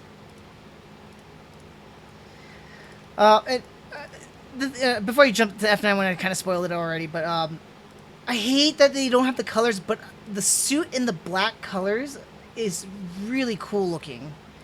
It also does this like kind of weird cool thing where its eyes, kind of like a Zaku when the Zaku eye turns on and it makes a sound. It makes its own special sound effects with the eyes kind of like going slant like that, like a static slant. I thought that was kind of neat little touch to it. Overall, I mean, it's a neat little design. Very menacing looking, very Stormtrooper-esque. Very, I want to say like Stormtrooper, like Star Wars / Warhammer 40,000-esque or 40K. So that's what I want to throw in there. I like this design right here a bit. But of course, nothing compares to it like the F91. Let's just check out some of these other colorings. But yeah. The F91 is a really cool looking suit, very sleek. I mean, just like the name Formula 91, it almost looks like a, I can't say like Ferrari or Lamborghini of Gundams, but it's a very sleek design, very unique with the chest cockpit, alongside with the way that the cockpit opens up too. Most suits up until this point usually have suits that open up from the chest here. Some of them open up from the head. This one actually has a sliding door with an openable hatch. So I thought that was kind of cool. Let me see if I can show it to you. Cockpit hatch. See? The thing would slide down and then the hatch would open up. Very, very unique for a Gundam, basically. So I thought it was cool. Its capabilities with the after images and the VSRB, the variable speed beam rifles, I think that's what they're called. Ah, VSRBs, yeah. Because that thing in the back turns into like double guns, and it's pretty cool. And it's got its own little shield too, compact and pops in and out to give beam shield. Overall, I really like the design of the F91. Very sleek, very nice, very simplistic too, by the way. I really do appreciate sometimes the simplicity in designs. You don't have to go too crazy. Yeah, of course you see me. I like my like bulky suits at times. Not too bulky. I don't need like Rob Liefeld-esque style bulk. No offense to Rob Liefeld or anything, but I'm just trying to paint a comparison here. I do like bulky suits or roundish, smooth type suits or whatnot. But I do appreciate simplicity sometimes. I do have my like design heavy features, details and stuff like that. But sometimes simplicity is really, really key. Oh, yeah.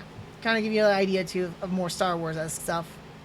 But Yeah, that's the suits I enjoyed or liked from this movie here. So let me go ahead and jump into my next segment here. I am brand new to the Gundam franchise. Should I start off with F91 first? This one's kind of a hard one, but I'm going to say yes, actually. The reason I say yes to F91, again, it's very much akin to the original Mobile Suit Gundam trilogy movie. This movie's very self-contained, and the pacing remains the same consistently with the... Oh, sorry, let me start all over. I apologize.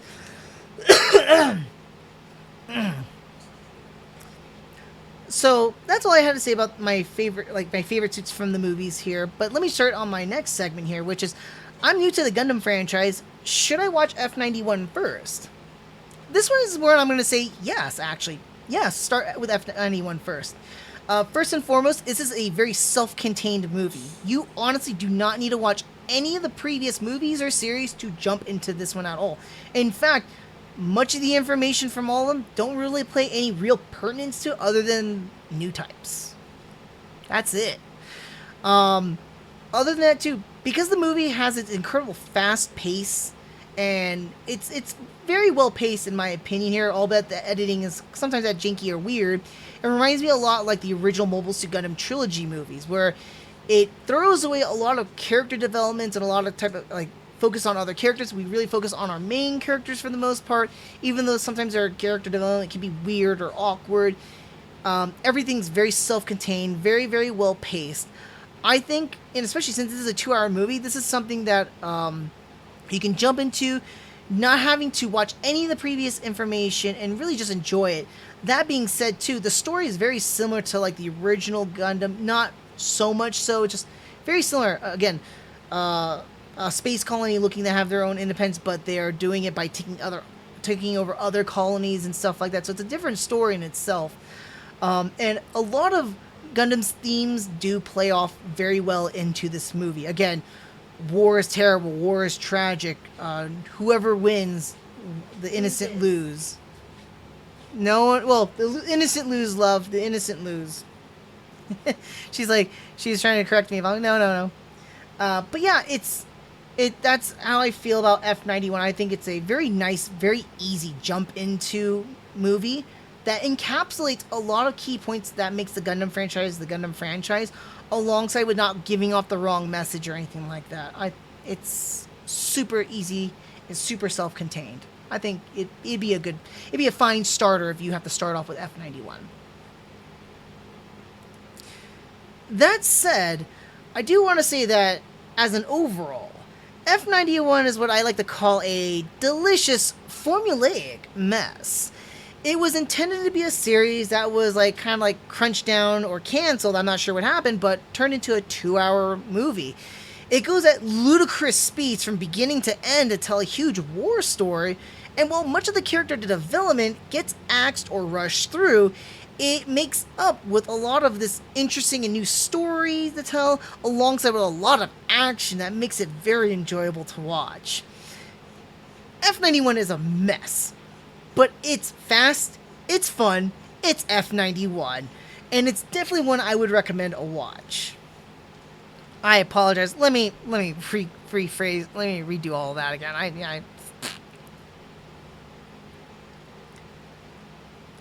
All right. Well, that being said, as for the entire movie, Mobile Suit Gundam F91 is what I like to call a delicious formulaic mess.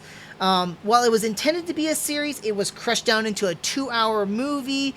So it really does go at ludicrous speeds from beginning to end to tell a story about a huge war. Let's do it again. From the top.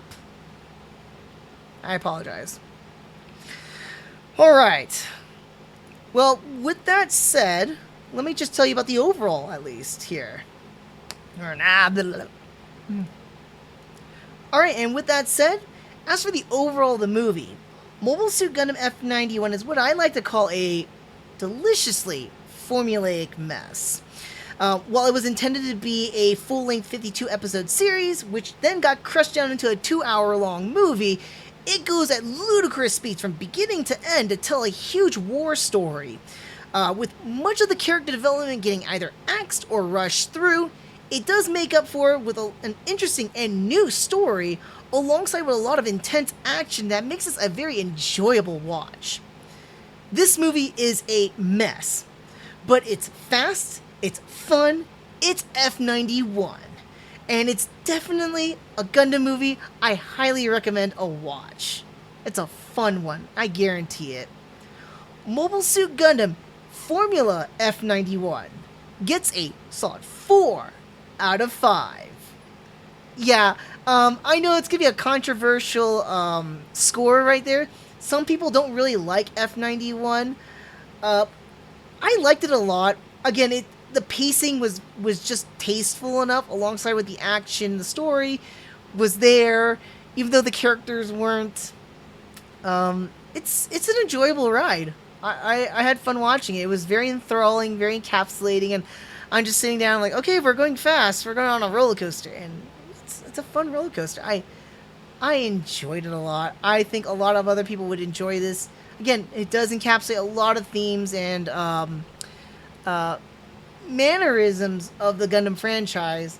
And yeah, it's a shame it was not turned into a series, but you know what? The 2-hour movie, as much as it just crunches it all down, really hits all the fun points, I think. So definitely a one to watch. Now, if you haven't already, if you're watching this on Twitch, make sure to follow me on my Twitch account. If you're watching this on YouTube, like this video, subscribe to my channel, leave a comment down below. Let me know what you think about this movie. Tell me what you thought about my opinion. Do you agree with me? Do you disagree with me? Did you think this movie was awful or awesome? What do you think? Let me know. I want to hear from you guys in the comment section down below. And if you want to keep up with what I'm going to be doing, or updates and all that fun stuff, make sure to also follow me on my Twitter account. On my Twitter account, I make announcements of when I go live, what my schedules are looking like, what I'm reviewing next, and random things here and there. With that said, I do want to thank you guys for watching this review, and until the next time, see y'all in the next review. Take care. Alright folks, I appreciate you all for sticking around on this live stream. It went a little bit longer, and there's a lot of breaks, especially during the last review here. We're clocking at 2.5 hours, so, and I got some things I want to do today too. So I'm not going to dawdle any longer, but again, I do want to thank you guys for watching. Please check it out next time. Just to give you guys a quick little update too, so with F91 being over, we are now coming to the very close of the UC Century. We're about to jump into newer stuff. In fact, we only got, 4 more things to watch in a Universal Century timeline, or also going into the Reguild timeline. So right now, I have Victory Gundam. I've already started watching that as of yesterday, because I had nothing else to watch.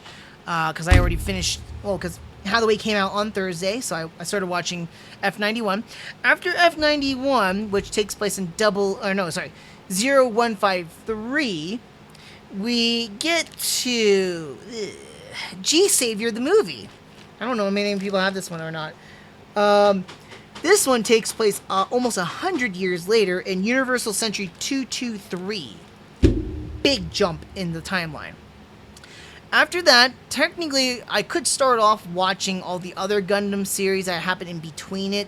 So that'd be a lot of the alternate centuries, such as Future Century with G Gundam, After Colony with Gundam Wing, and then After War with Gundam X, because that all happens in sequential order. I think it was 94, 95, and then 94, 95, 96. In 99, I forgot which, and it was the 20th anniversary, then we have Turn A Gundam. So I'm going to elect to skip out, because Turn A Gundam was basically Tomino's way of saying, because people were kind of confused at that point, saying, hey, all the Gundam series are related to each other. And in Correct Century, or CC, is basically saying this takes place centuries, millenniums, blah, blah, blah, whatever, beyond those series, and encapsulates everything. So Turn A Gundam is the next one in what I would like to consider the end of the Universal Century, or Universal Century ends, but continuing on. But we're not done there. After Universal Century, after Correct Century, we deal with a lot of other things and a lot of other series. So then Tomino returns many years later and creates, so Victory is, I'm watching right now, and I'm kind of getting into it. It was a little bit hard for me to get into. This is my second time watching Victory Gundam, so I'm this time paying more attention, at least. But the first few episodes are a little bit hard to get into. I'm having a hard time carrying it at the moment, but I'm going through it. Turn A, I've only watched it once as well. Not excited to rewatch it again, exactly. It's a good series, but it's like one of those, I watch it one time and I'm good. I'm going to watch it again, see if I can pick anything else new. Then we have, is this Reconquista? I call it G and Reconquista, but it's Reconquista and G. And I really am not a huge fan of this particular series. This series is, I want to say it's a convoluted mess. And again, it's basically centuries, millennia later beyond Turn A to encapsulate all other Gundam series as well. This one takes place in the Reguiled Century. So the turbulent era as the Universal Century has ended. Now mankind looks forward towards prosperity and peace in the new era known as the Reguiled Century. Now I'm starting to question whether or not this is actually before or after Turn A, because I could swear when I looked up factoids about this one was taking place after Turn A. I might be wrong about that. Well, if I'm wrong about it, I mean, like, because like some of the technology in this movie, or this series, not the movie, there is a compilation movie that's coming out, and I wonder if they're going to do it justice or not. But the technology in it reminds me a lot of Turn A too. So I'll look into that one. I'm not even anywhere near that. I still got to finish up Victory Gundam and then watch G Savior, and then I can worry about which one I got to watch next after that. But I wanted to show you guys that. I also pulled out some of the other ones. So I put away a lot of the other Blu-rays, by the way, so I don't have my mountain of Blu-rays, but I had the other ones.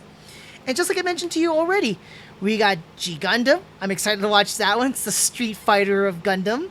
Gundam Wing. Any 90s, or like late 90s, early 2000s kid that grew up on Toonami, like myself, will know Gundam Wing very, very well. And by the way, I do want to say this is the second series. Well, it's not. It was the. What got me started to want to rewatch the whole entire Gundam franchise again, because I had this urge to watch Gundam Wing, and then I also had an urge to watch Zeta Gundam, but I wanted to rewatch it all like in a continuous timeline, because every single series I've ever watched is always out of displacement. I've never watched it all in sequential order or anything like that. There's a couple of series I watched kind of in sequential order, like I watched the original Gundam alongside with Zeta Gundam, or I had watched, what was it? I guess you would say like Seed to See Destiny. That's gross. But yeah, I would watch them in order, and I never really watched like the Universal Century or like all the other series in the respective timelines that they have. Now the other series are, you know, they're on their own respective centuries, right?